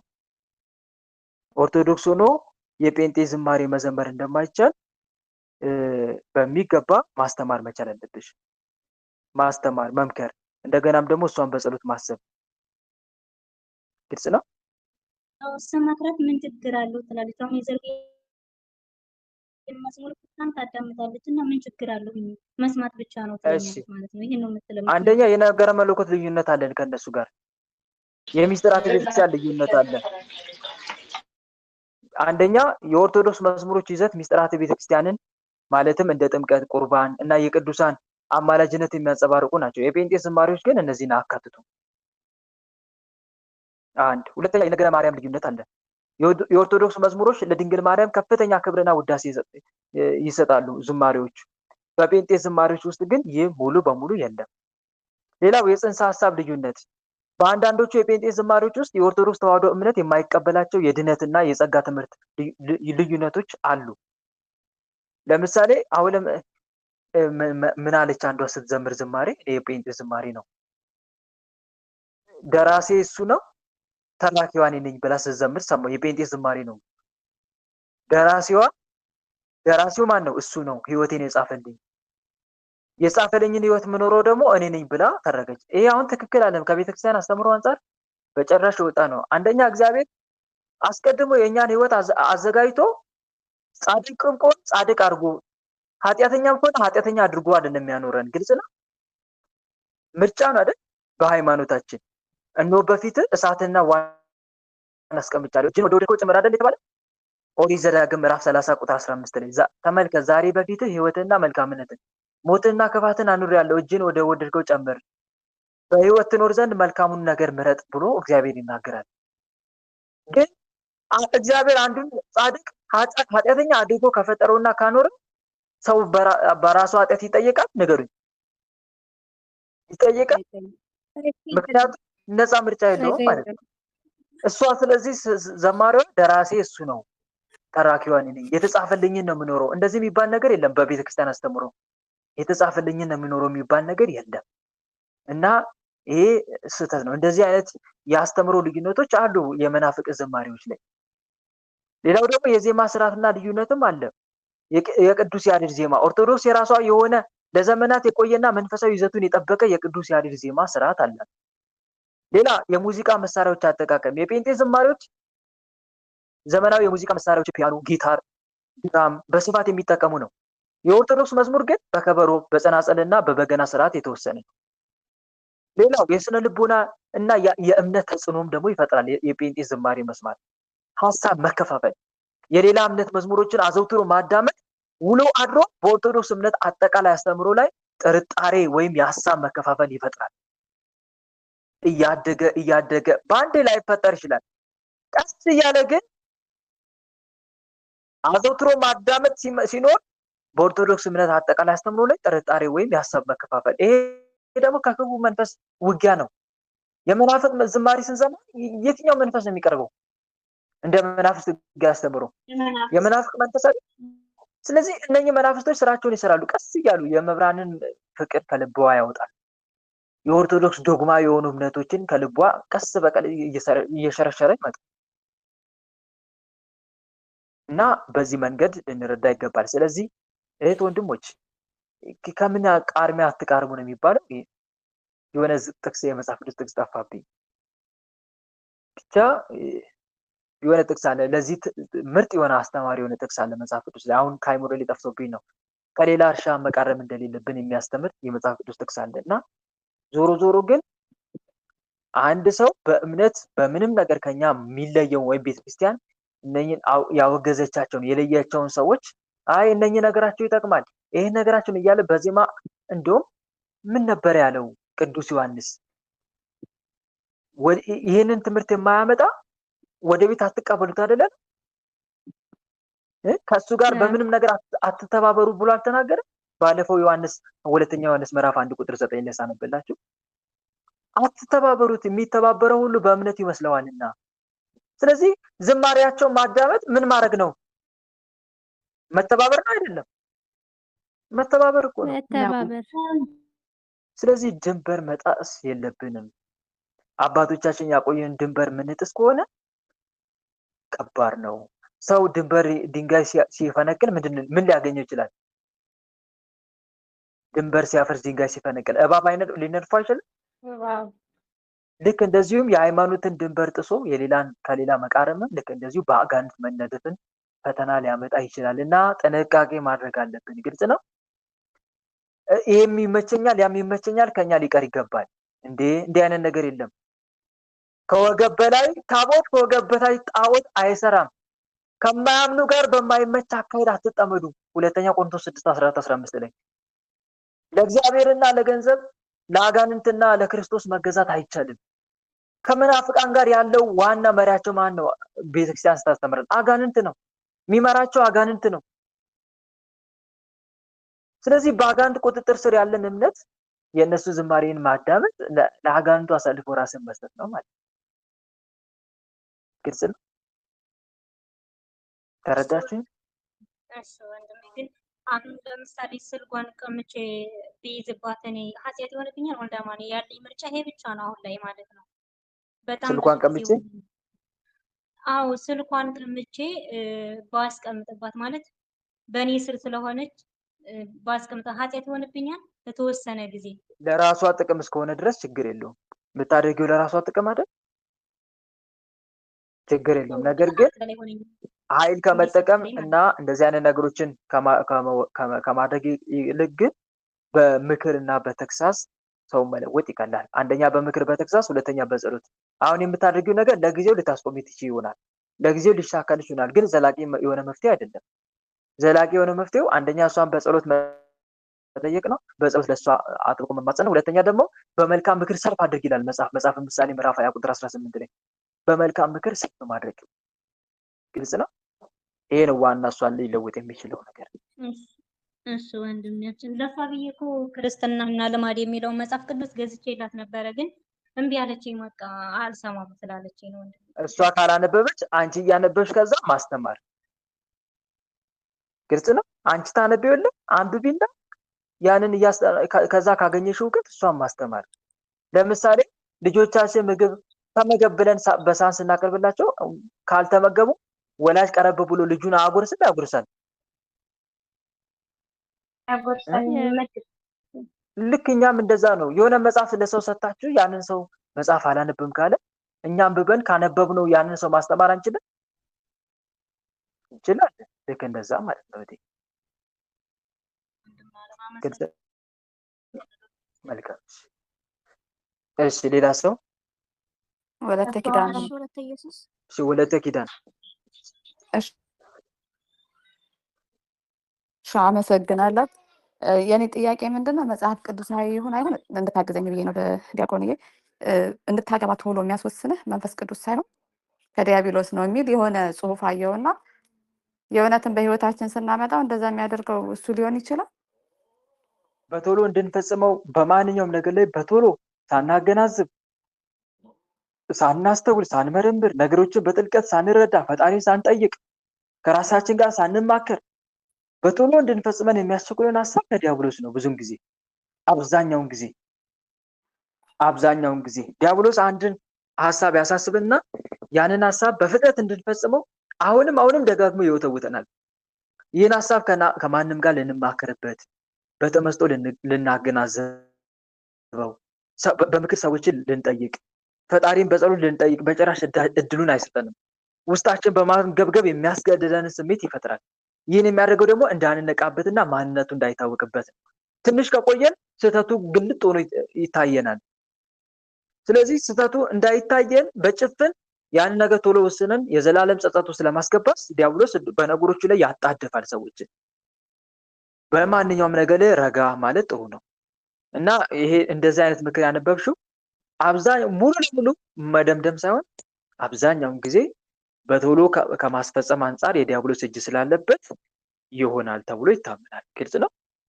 ግን መጽሐፍ ቅዱሳዊ ቃል ነው። መጽሐፍ ቅዱሳዊ ቃል ለዚህ ቃል በቃል የተጻፈ የለም። በቶሎ ሰይጣን እንድታገባ ያስወስናል የሚል የመጽሐፍ ቅዱስ ጥቅስ የለም።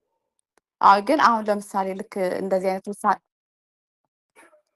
ግን አሁን እንደዚህ ለምሳሌ ፈጥነህ ወስነህ ውጤቱ ግን ጥሩ ከሆነ የሱ ሊሆን አይችልም አይደል?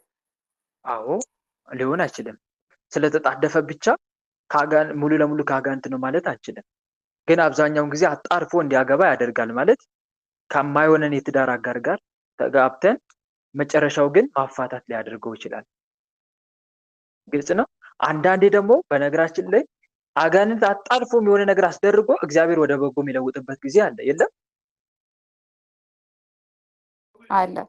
አለ።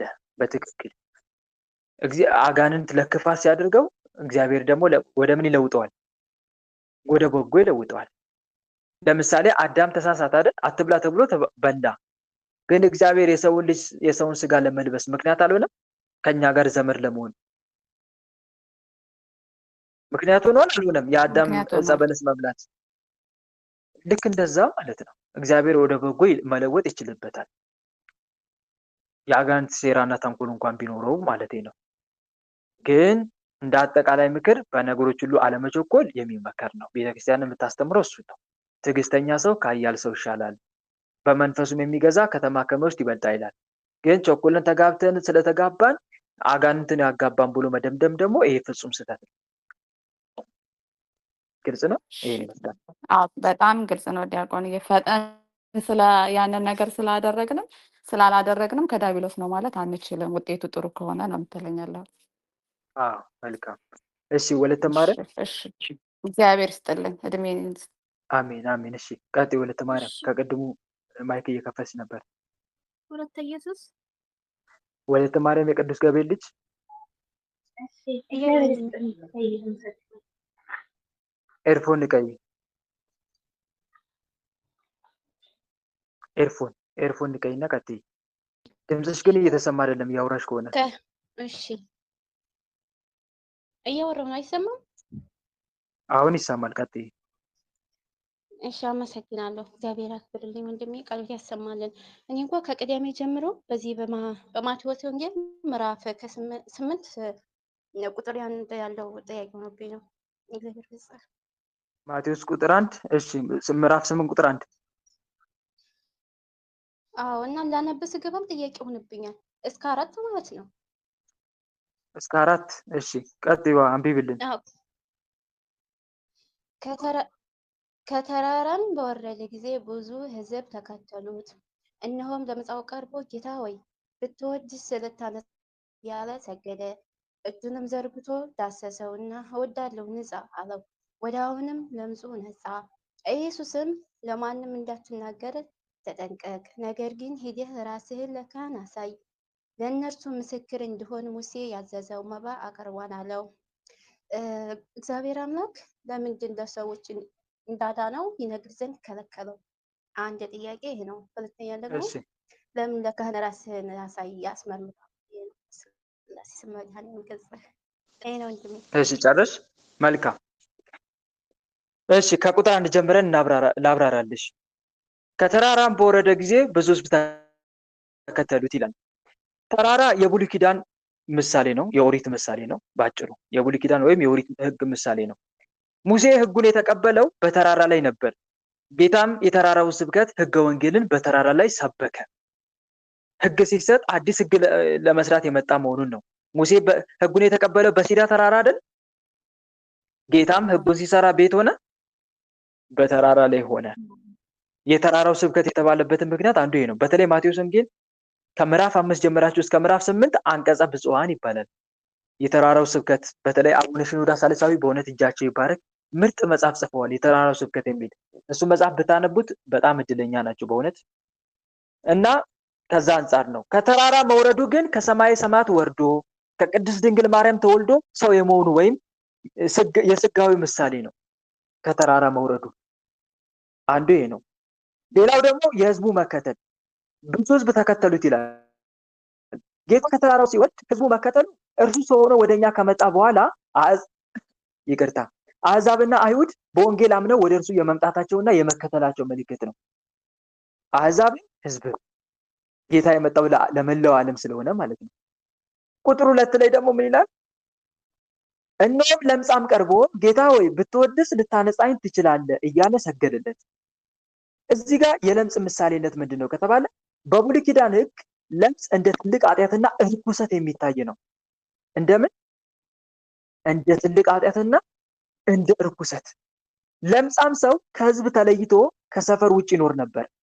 ኦሪት ዘሌዋውያን ምዕራፍ 13 ቁጥር 46 ለምሳሌ ለምጻዊቱ ማርያም የሙሴ እህት ሙሴና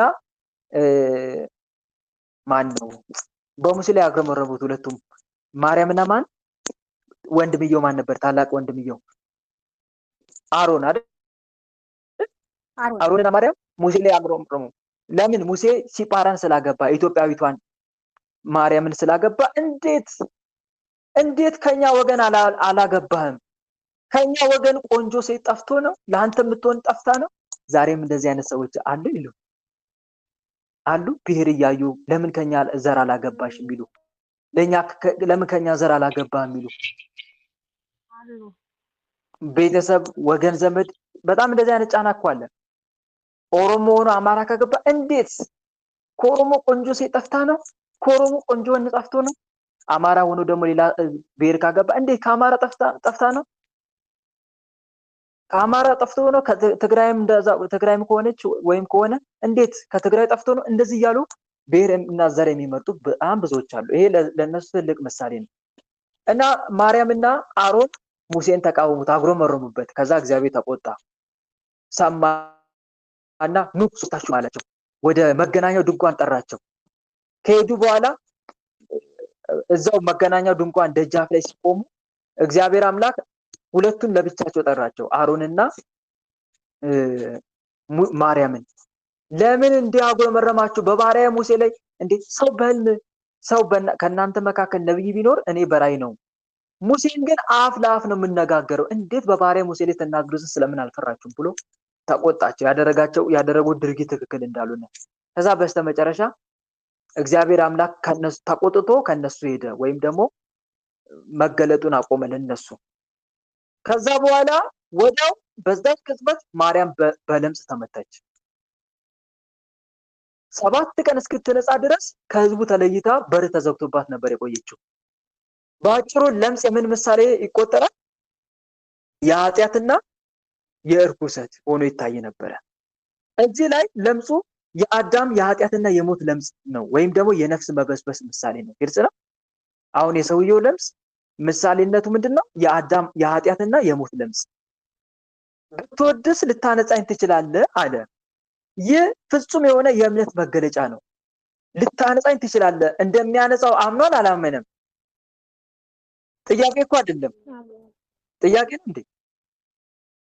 ልታነጻኝ ትችላለህ ብሎ የሆነ ጥያቄ ምልክት ያስቀምጣል መጽሐፉ? እስቲ ይዩት። አያስቀምጥም።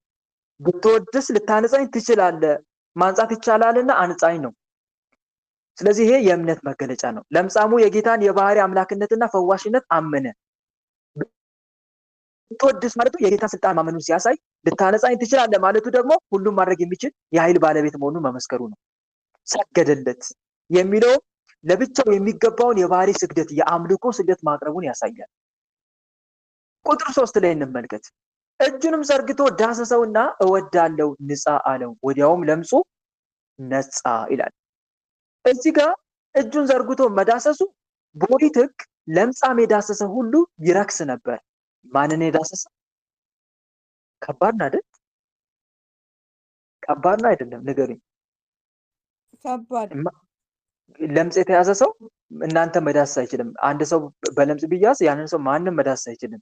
ይሄ በጣም በሆነ ትልቅ ከባድ ነገር፣ ከሰው ተለይቶ መኖር በለምጽ በሽታ ምክንያት እና ለምጻም የዳሰሰው ሁሉ ይረክስ ነበር። ጌታ ግን ለምጻሙን የዳሰሰው እርሱ ስለማይረክስና ሕግ ሰጪ በመሆኑ ነው። እጁን መዘርጋቱ የሰውነቱ ኃይል መለኮታዊ መሆኑን ያሳያል። የሰውነቱ ወይም የስጋዊ ኃይል መለኮታዊ መሆኑን ያሳያል። በእተ መለኮቱ ወይም በመለኮቱ እጅ የሰው ልጅ ከተጣባው የኃጢአት ለምጽ ለማንጻት ሰው መሆኑንም ጭምር ያመለክታል። በምንድን ነው እየዳሰሰ ያለው? በሰውነቱ ነው አይደል?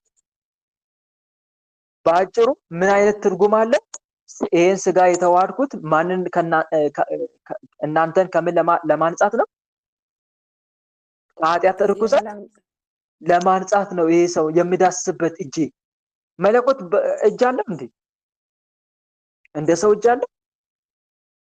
የዳሰሰው ሰው በሆነበት እጁ አይደል? በለበሰው ስጋው። ስለዚህ ይሄን ስጋ የተዋሃድኩት እናንተም ከምን ላነጻ ነው? ከኃጢአት ርኩሰት ላነጻ ነው ነው ትርጉሙ። እወዳለሁ ንጻ። ይሄ ቃል ደግሞ ክርስቶስ ፈዋሽ ብቻ ሳይሆን ፈቃጅ አምላክ መሆኑን ያረጋግጣል። አሁን ፈቃዱ አንድ ባይሆን ኖሮ ምን ነበር የሚለው? ቆይ ልጸልይልክና ምን ትሆናለህ? ትነጻለህ አይደል? ግን እዚህ ጋር ፈቅዶ ወዶ የሚያነጻው የሚፈውሰው እኔ ብቻ ትንቢተ ኢሳይያስ ምዕራፍ 43 ቁጥር 10 ላይ እኔ እግዚአብሔር ነኝ፣ ከእጄ ሌላ የሚያድን የለም፣ እሰራለሁ፣ የሚከለክልስ ማን ነው ይላል። እሰራለሁ የሚከለክለኝስ ማን ነው? ስለዚህ ያ ፈቃጅ እኔ ብሰራ ማንም ይከለክለኝ የሌለ አምላክ ነኝ ሲል ምን አለ? ፈቃጅ አምላክ መሆኑን ሲያረጋግጥ እወዳለሁ ነፃ።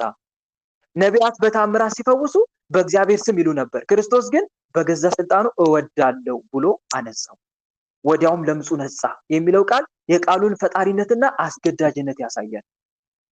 ቁጥር 4 ላይ አሁን የታችን ጥያቄ እዚህ ጋር ነው።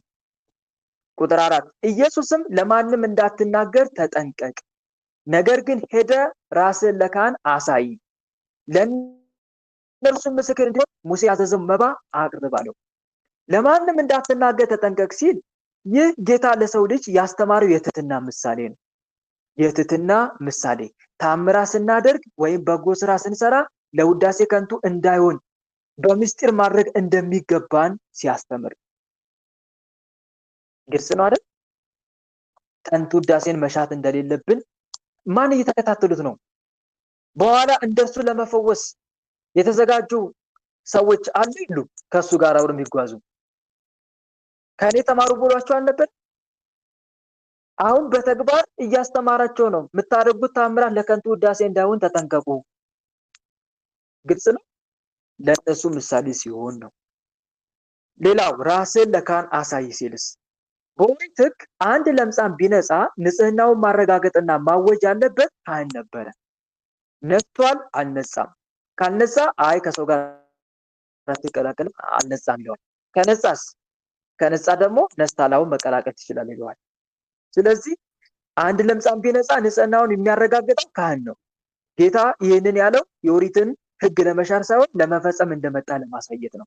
እኔ ሕግና ነቢያትን ለመሻር የመጣው አይምሰላችሁ፣ ልፈጽም እንጂ ለመሻር አልመጣሁም። ማቴዎስ ወንጌል 5:17 አንድ አይሁዳውያን በዛ ሰዓት ጌታን እየከሰሱት ነበር። ይሄ ሕጋችንን ሊሽር ነው የመጣው እያሉ እየተቃወሙት ነበር። እኔ ሕግ ሰሪ፣ ሕግ የማጸና፣ ሕግ የምፈጽም እንጂ ሕግ አፍራሽ አይደለሁም። ሕግ አፍራሽ እያሉት ነበር። ሕግ አፍራሽ አይደለሁም። ሕግ አፍራሽ እንዳልሆነ ለማሳየት ነው። ለማ አጠገቡ ላሉት ለአይሁዳውያን እና አንዱ ይሄ ነው። አንድም ምስክር እንዲሆንባቸው ነው። ለማ ለካህናትና ለሌዋውያን በዛ ሰዓት ላሉት አይሁድ ምስክር እንዲሆንባቸው ሲባል ጌታ እንደዛ እየፈወሰ አላመኑም አይደል? አላመኑም። ስለዚህ ምስክር እንዲሆንባቸው ነው። በኋላ በዕለተ ምጽአት አሁን ምስክር ይሆንባቸዋል። ይሄ ሁሉ ያደረገው ተአምራት በሙሉ ምስክር ይሆንባቸዋል። ለካህን በአሳይ ኖሮ ያ ሰው አልነጻም፣ ሳይነጻ አንጽቻለሁ አለ እንደነጻ ሰውየው አመነ አይባልም? ይባላል። ግን በእነሱ ሕግና ስርዓት መሰረት ካህኑ ካረጋገጠ መዳኑን መፈወሱን ሊክዱ ይችላሉ? ሊክዱ ይችላሉ ወይ? አይችሉም። ስለዚህ ምስክር እንዲሆንባቸው ነው። አንድም በሚስጥር ትርጓሜ እንደ ማቴዎስ ወንጌል አንድምታ በተለይ ሰዎች በኃጢአት ደዌ ሲያዙ አንደኛ በአጭሩ ምን ለማለት ፈልጌ ነው? ለካህን የተሰጠውን ስርዓት ለማሳየት ነው። ለካህን ስርዓት እየሰራ ነው። በአጭሩ ከአዳም በደል ነፃ ያደረገን ማን ነው? ከአዳም ሞት፣ ከአዳም ኃጢአት እግዚአብሔር ነው አይደል? ግን ከዚህ በኋላ ግን ሰው ኃጢአት ሲሰራ ይቅር ብያለሁ፣ ነገር ግን ሂድና ራስን ለካህን አሳይ፣ ኃጢአቱን ለካህን ተናግሮ መናዘዝ እንዳለበትም ጌታ ሲያስተምር ነው። ይሄንን አንድምታውም ይናገረዋል እያብራራ። በቤተክርስቲያን ትርጓሜ ይህ ቃል ዛሬ በአዲስ ኪዳን ለሚፈጸሙ የሚስጥረ ንስሐ የኃጢአት ለምጽ የመንጻቱ ምሳሌ ነው ማለት ነው። ነፍሳችን በኃጢአት ሲቆስል ወደ አዲስ ኪዳን ካህናት ቀርበን ንስሐ መግባትና ራሳችንን ማሳየት እንዳለብን ሲያሳይ ነው። ለእነርሱም ምስክር እንዲሆን ተመልክቶ ይኸው አሁን ቅድም የተናገርኩት አይሁድ ሕጉን ይሽራል ብለው እንዳያሙትና እርሱ በእውነት ለምጻሙን ማንጻቱ ካህናት አይተው እንዲመሰክሩ፣ ካህናቱ ካልመሰከሩ በእነርሱ ላይ ፍርድ እንዲሆንባቸው ለማጠየቅ ነው። አሁን እስገባሽ እህቴ? ተመለሰልሽ? ደግሞ ያዳምጣለሁ ማለት ነው። ብዙ ምን ያለኝ ነገር ደግሞ አልሰማሽም? ኔትወርክ መቆራረጥ ነው ወይስ እንዴት ነው?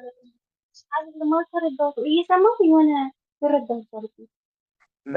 መድኃኒዓለምን ጠይቂው። ጌታዬ አይምሮዬን ክፈትልኝ፣ እንዳልረዳው የሚዋጉኝንም ክፉ መናፍስት ስራቸውን አስቁምልኝ። እሺ ግልጽ ነው። በተረፈ ደግሞ ካልገባሽ አሁንም ግልጽ ያልሆነልሽ ከሆነ ደግሞ በውስጥ መስመር መጥተሽ ጻፊልኝ። እሺ ያልገባሽ ምን እንደሆነ ላስረዳሽ እችላለሁ። ግን እዚህ ጋር ያልገባሽ ምንድን ነው? እስቲ አልተረዳሁትም ያልሽ አሁን ካብራራሁት ግልጽ ያልሆነልሽ አሁን መጀመሪያ ነው አሁን ህዲ ለካህናት አስመርምር ሲል የካህናት የተወሰነ ተረድቻለሁ።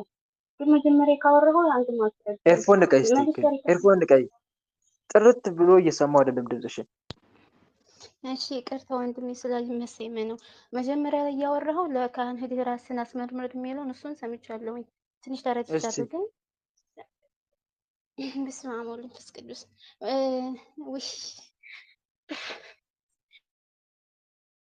እስቲ የትኛው ነው ግልጽ ያልሆነልሽ? ደግሜ እንዳብራራልሽ እና በደንብ ግልጽ እንዲሆንልሽ። ቁጥር 1 ነው። እኔ መልሼ ሪከርዱን አዳምጣለሁ። መልካም እሺ። ሌላ ሰው ይግባ እስቲ። ካልገባሽ በውስጥ መስመር ላይ ኢየሱስ ወንድሜ ወደ ተኪዳን። እሺ እሺ ቃላት ያሰማልን ጸጋውን ያብዛልህ ወንድሜ። እኔ የምጠይቀው ጥያቄ እኔ የተረዳሁት አረዳድ በዕለተ ምጽአት አሁን የማያምኑት ሙስሊሞች ሌላ በቃ ክርስቶስን የማያምኑት ሁላ በግራ ቆመው ጻድቃን ደግሞ ያው በግራ የሚቆሙት ሙስሊሞቹም የማያምኑትም እንደገና ደግሞ አምነውም ንስሐ ያልገቡትኝ በዕለተ ምጽአት በግራ እንደሚቆሙ እና ደግሞ የጸደቁት ደግሞ በቀኝ የሚቆሙ ነው የሚመስለኝ። እና አንድ ጊዜ ስታብራራ በመሀል ቀን ጨብ አድርገህ ሰምቼ ነበርና ይሄ ጥያቄ ሆኖብኝ ነው። እስቲ በዕለተ ምጽአት እና በግራ እና በቀኝ የሚቆመው ጻድቃን እንደሆነ አውቃለሁ።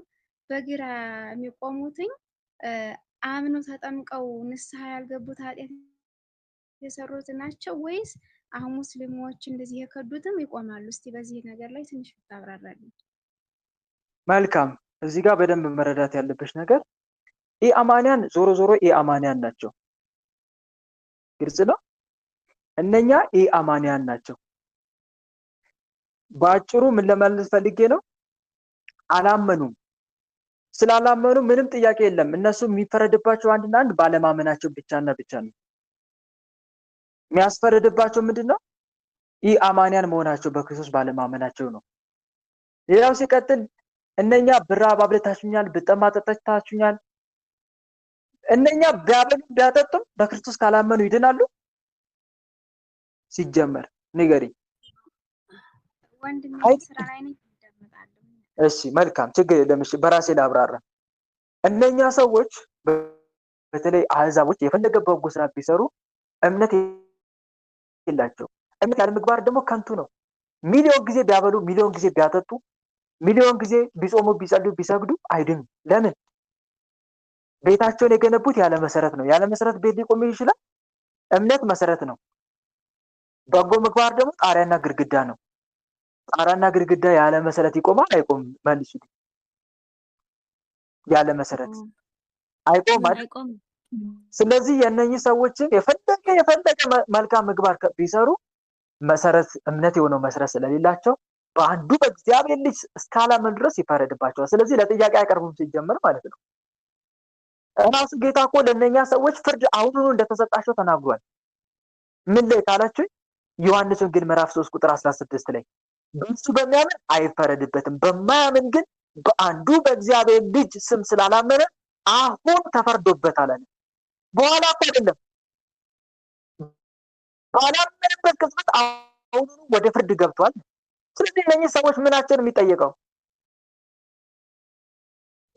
ብጠማ አብልታችሁኛል አላበላችሁኝም እንዳይባሉ ሲጀመር መቻመኑ ቢያበሉ ቢያጠጡ ምን አይሆኑም?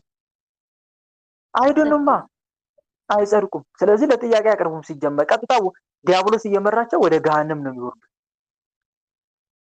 ወደ ገሃነም ይወርዳሉ ቀጥታ። ሌላ ክርስቲያኑ ግን ይጠየቃል።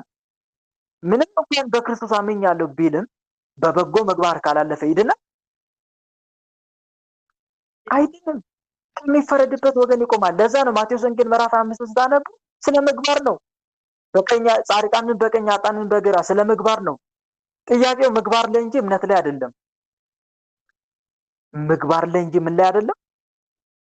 እምነት ላይ አይደለም። እነኛ የሚጠየቁት ባለማመናቸው ነው። ገና ለገና ከሙታን ሲነሱ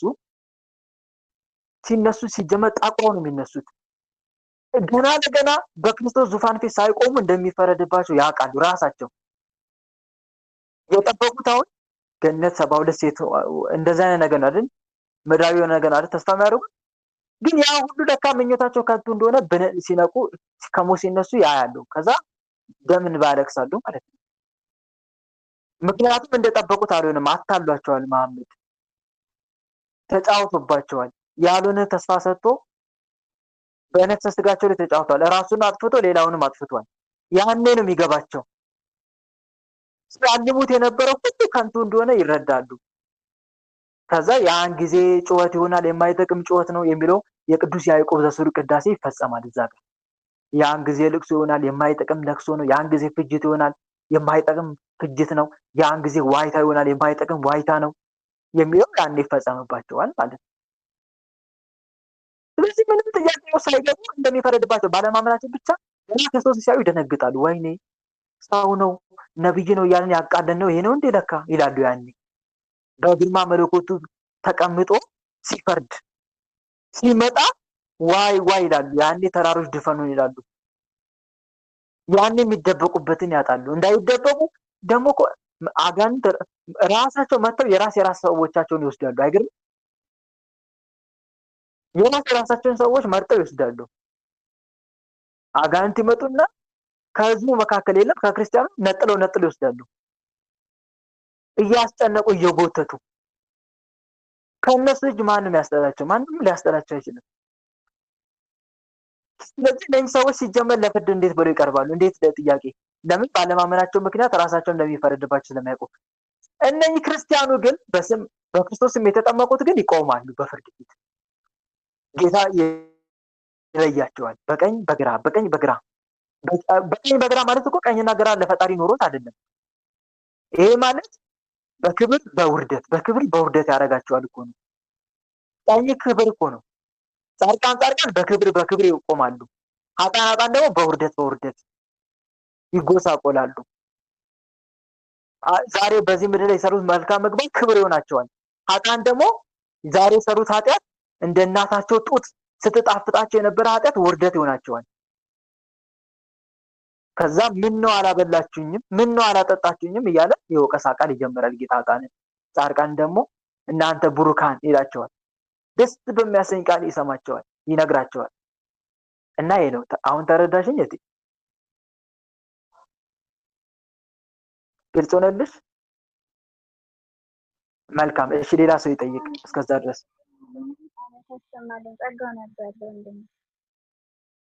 አሜን። እሺ ሌላ ሰው ይጠይቅ። ጨረሳችሁ መሰለኝ። እሺ በቃ እዚህ ጋር እናብቃ። ነገ እንቀጥላለን እንደ እግዚአብሔር መልካም ፍቃድ። ለነበረን ጊዜ አምላካችን መድኃኔዓለም ኢየሱስ ክርስቶስ ስሙ ለዘላለም የተመሰገነ ይሁን። እኛም በሰማነው ቃል በተማርነው ትምህርት 30 60 100 የምናፈራ አድርገን የስሙ ቀዳሽ የመንግስቱ ወራሽ ለመሆን ያብቃን። አሜን። ወስብሐት ለእግዚአብሔር ወለወላዲቱ ድንግል ወለመስቀሉ ክቡር። ሁላችንም ለጸሎት እንነሳ። በልዑል እግዚአብሔር ፊት መቆማችንን እናስተውል። መላ ሰውነታችንን በትምህርተ መስቀል 3 ጊዜ እናማትብና መርሐ ግብራችንን በጸሎት እንዝጋ። በስመ አብ ወወልድ ወመንፈስ ቅዱስ አሐዱ አምላክ አሜን። በስመ አብ ወወልድ ወመንፈስ ቅዱስ አሐዱ አምላክ አሜን። በስመ አብ ወወልድ ወመንፈስ ቅዱስ አሐዱ አምላክ። ቅዱስ እግዚአብሔር፣ ቅዱስ ኃያል፣ ቅዱስ ሕያው፣ ቅዱስ ኤልሻዳይ፣ ቅዱስ አዶናይ፣ ቅዱስ ጸባዖት፣ ቅዱስ ያህዌ፣ ቅዱስ ኢየሱስ፣ ቅዱስ ክርስቶስ፣ ቅዱስ አማኑኤል፣ የዓለማት ጌታ ቸሩ መድኃኔዓለም ኢየሱስ ክርስቶስ እንደ ኃጢአታችን እንደ በደላችን ብዛት ሳትመለከተን እንደ ምሕረትህ እንደ ቸርነት ብዛት ተመልክተህ ለዚህ አድርሰን በዚህ ሰዓት የሚያሰባስብከን እናመሰግናለን። አምላክ ሆይ በሰማነው ቃል በተማርነው ትምህርት 30 60 100 የምናፈራ እንድታደርገን እንማጸናለን። ጌታችን ኢየሱስ ክርስቶስ ሆይ ቀኑን ባርከ ቀድሰ ለዚህ አድርሰን እናመሰግናለን። ምስጋና ይሁን ለአብ፣ ምስጋና ይሁን ለወልድ፣ ምስጋና ይሁን ለመንፈስ ቅዱስ ዛሬም ዘወትርም ለዘላለሙ አሜን። ምስጋና ይሁን ለአብ፣ ምስጋና ይሁን ለወልድ፣ ምስጋና ይሁን ለመንፈስ ቅዱስ ዛሬም ዘወትርም ለዘላለሙ አሜን። ምስጋና ይሁን ለአብ፣ ምስጋና ይሁን ለወልድ፣ ምስጋና ይሁን ለመንፈስ ቅዱስ ዛሬም ዘወትርም ለዘላለሙ አሜን። ሳይገባን እንደ ኃጢአታችን እንደ በደላችን ብዛት ሳትመለከተን እንደ ምሕረት እንደ ቸርነት ብዛት ተመልክተ ለዚህ አደረስከን። ስለ ድንግል ማርያም ብለህ ቀሪውን ጊዜያችን እንድትባርክልን ከርኩሳን መናፍስት ከዲያብሎስ ፈተና እንድጠብቀን ኃይለ አጋንንት እንድታርቅልን ቅዱስ መንፈስንም እንድታሳድርብን በኃጢአታችን በበደላችን ብዛት ቅዱስ ገናና ስምን መጥራት ባይገባንም እንደ ምሕረት እንደ ቸርነት ብዛት እንዲያልን ወደ አንተ እንማጸናለን። አባታችን ሆይ በሰማያት የምትኖር ስምህ ይቀደስ፣ መንግስትህ ትምጣ፣ ፈቃድህ በሰማይ እንደሆነች እንዲሁም በምድር ትሁን። የዕለት እንጀራችንን ስጠን ዛሬ፣ በደላችንንም ይቅር በለን እኛም የበደሉንን ይቅር እንደምንል። አቤት ወደ ፈተና አታግባን ከክፉ ሁሉ አድነን እንጂ መንግስት ያንተ ናትና ኃይል፣ ክብር፣ ምስጋና ለዘላለሙ አሜን። እመቤታችን ቅድስት ድንግል ማርያም ሆይ በመልአኩ በቅዱስ ገብርኤል ሰላምታ ሰላም እንልሻለን። በሐሳብሽ ድንግል ነሽ፣ በስጋሽም ድንግል ነሽ። የአሸናፊ የልዑል እግዚአብሔር እናት ሆይ ሰላምታ ላንቺ ይገባሻል። ከሴቶች ሁሉ ተለይተሽ አንቺ የተባረክሽ ነሽ፣ የማኅፀንሽም ፍሬ የተባረከ ነው። ጸጋን የተመላሽ ድንግል ሆይ ደስ ይበልሽ። ጸጋን የተመላሽ መመኪያችን ደስ ይበልሽ። ጸጋን የተመላሽ አማላጃችን ደስ ይበልሽ። ልዑል እግዚአብሔር ከአንቺ ጋር ነውና ከተወደደው ልጅሽ ከጌታችን ከመድኃኒታችን ከኢየሱስ ክርስቶስ ዘንድ ይቅርታን ምሕረትን ለምኝልን ኃጢአታችንም ያስተሰርይልን ዘንድ ለዘላለሙ አሜን። የእግዚአብሔር አብ ፍቅር፣ የእግዚአብሔር ወልድ ቸርነት፣ የእግዚአብሔር መንፈስ ቅዱስ አንድነት፣ የተወዳጇ እናታችን የመብራን አማላጅነት፣ የቅዱሳኑ ረዳትነት በሁላችን ላይ እንደዋለ በሁላችን ላይ ይደር አሜን። አምላካችን በሰላም አሳድረን። አምላካችን በሰላም አሳድረን። ቀኑን በሰላም እንዳዋልከን የሰላም ሌሊት አድርግልን። ቀኑን በሰላም እንዳዋልከን የሰላም ሌሊት አድርግልን። እመቤታችን አማላጃችን ተመልከች ወደኛ። እመቤታችን አማላጃችን ተመልከች ወደኛ። የልጅሽ ቸርነት ይሁነን መዳኛ። ያንቺ አማላጅነት አይለየን ከኛ።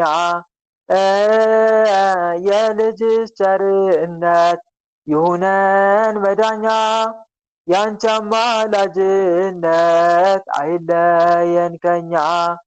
ጸጋ ነሳይነ ወሕይወተ ረከብነ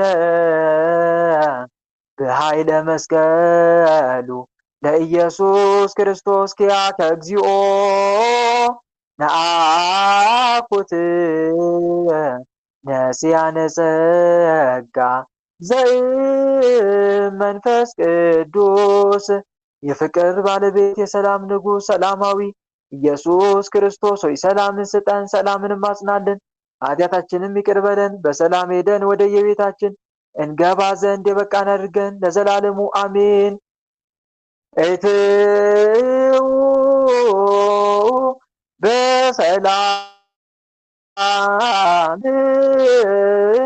እሾህ ሳይወጋችሁ እንቅፋት ሳይመታችሁ በሰላም ወደ የቤታችሁ ያግባችሁ። አሜን አሜን አሜን። ወንድሞች የዛሬው መርሃ ግብር በሚገባ ተጠናቋል። እንደ እግዚአብሔር መልካም ፈቃድ ነገ እንቀጥላለን። ነገ ራሳችሁን አዘጋጅታችሁ ለጥያቄና መልስ። ነገ አባታችን አቡነ እጨጌ ዮሐንስ ዓመታዊ 29 ነው አይደል? ነገ 29 ነው አይደል? 29 ከሆኑ አባታችን አቡነ እጨጌ ዮሐንስ ዓመታዊ መታሰቢያ ክብረ በዓላቸው ነው። ስለዚህ በዓላቸውን በሚገባ እናክብርላለሁ። የጌታችን የመድኃኔዓለም ልደቱም ነው። ወራዊ ልደቱ መታሰቢያ ነው። ስለዚህ በዓሉን በሚገባ ልናክብር ይገባል። በተረፈ ወንድሞች ቅድም ቴክስት ላይ ያነበብኩት አለው እዚህ ኮሜንት ላይ ስትጽፉ አንዳንድ ሙስሊሞች ወደ ቤተክርስቲያን መጥተው በጸበል ይፈወሳሉ። እነሱስ ይድናሉ ወይ? ይሄ እኮ ምስክር እንዲሆናቸው ነው ወንድሞች። ስለተፈወሱ ብቻ ከስጋዊ ደዌ ስለተፈወሱ ብቻ አይድኑም። እሺ ምስክር እንዲሆን እኮ ነው። ይሄን አይተው ወደ እምነት እንዲያመጣቸው ነው እግዚአብሔር ያንን የሚያደርገው። እሺ ግልጽ ነው። ለጊዜው ጌታ ትክክለኛ እምነት የትኛው መሆኑን በስጋ ፈውስ እንዲረዱ መንገድ እየከፈተላቸው ነው። ምን እያደረገ ነው? መንገድ እየከፈተ ነው። ለምሳሌ ሰው ስጋዊ በሽታው ሲፈወስ ምን ይላል? ትክክለኛ እምነት ባይሆን ኖሮ ምን ባልሆንኩ ነበር? ምን ባልሆንኩ ነበር? እምነቴ ባልተፈወስኩ ነበረ፣ ወይም ደግሞ ይሄ እምነት ትክክል ስለሆነ ነው የተፈወስኩት ብሎ ይሄ እውቀት እንዲሆነው ነው እግዚአብሔር አምላክ ከዛ ስጋዊ በሽታ የሚፈውሳቸው፣ አጋንንትንም ያርቅላቸው። ለዛ ነው። ግን ፍጹም ድነት የለም። ፍጹም ድነት የሚገኘው ክርስትና ጥምቀት ነው። አምኖ ክርስትና ሲነሱ ነው። ክርስትናና የፈውስ ጥምቀት አንድ አይደለም። ሰማይና ምድር ርቀት አላቸው። የፈውስ ጥምቀት በስጋ ብቻ ነው። ክርስትና ግን የእግዚአብሔር ልጅ የሚያደርግ ነው። የእግዚአብሔር ልጅ ግልጽ ነው። በነገራችን ላይ ክርስትና ጥምቀት ከእንትንም ይበልጣል፣ ከቄደርም ይበልጣል። ከቄደርም ከፈውስም አይገናኝም ሲጀምር። ክርስትና ማለት የአጋንንት ልጅ ከመሆን የእግዚአብሔር ልጅ ወደ መሆን የሚያደርግ ነው። ስለዚህ እሱን ካልተጠመቁ ካላመኑ አይድኑም። እና ደግሞ የጌታን ስጋ ደም ካልተቀበሉ አይድኑም እነኚህ ሰዎች። እንደውም መፈራረጃ ይሆንባቸዋል። በኋላ ላይ መጨረሻ ላይ ምን ነው ወደ ቤተ ክርስቲያኔ መተክ በስጋ ታመክ ወደ እኔ መተህ አልዳንክም፣ ከእጄ በረከትን አልተቀበልክም ይለዋል እግዚአብሔር። ከእጄ ስጋዊ በረከትን አልተቀበልክም፣ ምን ነው ማመን ከበደ፣ ለምን አላመንክም ይለዋል። ስለዚህ ሰውየው ይሄ እውቀት እንዲሆኑ ነው። ተረዳችሁ? ግልጽ ነው እህት ወንድሞች። ስለዚህ እኛ ማድረግ ያለብን ያንን ሰው ወደ እምነት እንዲመጣ መስበክ፣ ማስተማር። እንዲህ ባትፈወስ ኖሮ እምነቱ ትክክለኛ ባይሆን ኖሮ ምን ባልሆንክ ነበር ማለት አለብን። እግዚአብሔር የፈወሰክ የትኛው እምነት እውነተኛ እንደሆነ እንድትረዳ ነው። አንድም ካላመንክ በክደት ብትጸና ምስክርም ጭምር እንዲሆንብህ ነው ብለን ማስተማር አለብን። ያን ሰው ግን አስገድደን አይደለም፣ ማስገደድ የለብንም፣ አናስገድድም። ግልጽ ነው። ምክንያቱም ሰው በነፃ ምርጫ ነው መምጣት ያለበት፣ አንዱ ይሄ ነው። ስለዚህ ይሄንን መመልከት መቻል አለብን ለማለት ፈልጌ ነው። በተረፈ ወንድሞች ቅድም ቲክቶክ ላይ ገብቼ አንድ የሆነ ቪዲዮ ስክሮል ሳደርግ አይቼ ነበረ። በተለይ ኢጃዛ ያላችሁ በርትታችኋል። በእውነት እህቶቼ ተሰብስበው ጸሎት ሲያደርጉ አይቼ በጣም ደስ አለኝ። በእውነት ለካ እንደዚህ በርታችኋል። አንድነታችሁን እያጠናከራችሁ ነው ማለት ነው። እና አሕዛብ ሲሰርቧቸው አንዱ አሕዛብ ኮሜንት ላይ እኔ አስጠልቶኝ ወጣው ከነሱ ተለየው። ይሄ እናንተ አንድነት ውጤት ነው። አሁን ብቻውን ብትሆን አንዲት ልጅ ፈተናውን መቋቋም ይከብዳታል? ንገሩኝ። ይከብዳታል አይደል? አይከብድም? ከብዳል ብቻዋን። ግን ተቀናጅታችሁ 5 ናቸው 6 ተንበርክከው አምላካችን እያለ ሲዘምሩ በጣም ደስ ይላል። በእውነት እንዲህ አንድነታችሁን አጠናክሩ። አንድነት ሲኖራችሁ በጣም ደስ ይላል። እምነታችሁን እየሰበካችሁ ነው፣ እያስተማራችሁ ነው። አሕዛቡ ቢወቅሳችሁ አሕዛቡ ላይ ያለው መንፈስ ጋኔል እናንተን ስላልወደደ ሲቃወማችሁ ነው። እናንተ ግን ለሚቃወማቸው አሕዛቡም ተቃወማቸው፣ ኦርቶዶክስን ተቃወማችሁ፣ ጆሮ ዳባ ልበስ ብላችሁ መንፈሳዊ ሕይወታችሁን አራምዱ፣ ለሌላው ምሳሌ ሁኑ። ግልጽ ነው። ይሄን ወንድማዊ ምክሬን ለግሳችኋለሁ። በተረፈ ትምህርቱ ሲለቀቅ ዩቲዩብ ላይ ላይክ፣ ሼር፣ ሰብስክራይብ እያደረጋችሁ ለብዙዎች እንዲዳረስ አድርጉ። ደህና ደሩልኝ። መድኃኒዓለም የነገሰው ይበለን። መልካም ማዳር። አሜን አሜን። ወንድማችን ቃለ ሕይወት ያሰማልን፣ ጸጋውን ያብዛልን፣ የአገልግሎት ዘመን ኮንትራት ረዝምልን፣ መዳን የሚደርስበት በተቀመጥበት ጥላት በእውነት ሁሉ መድኃኒዓለም አባት ይጠብቅልን። ወንድሜ ቃለ ሕይወት ቃለ በረከት ያሰማልን። እናመሰግናለን ወንድሜ። እግዚአብሔር አምላክ ዕድሜና ጤና ይስጥልን። ወንድማችን ጸጋውን ያብዛልን።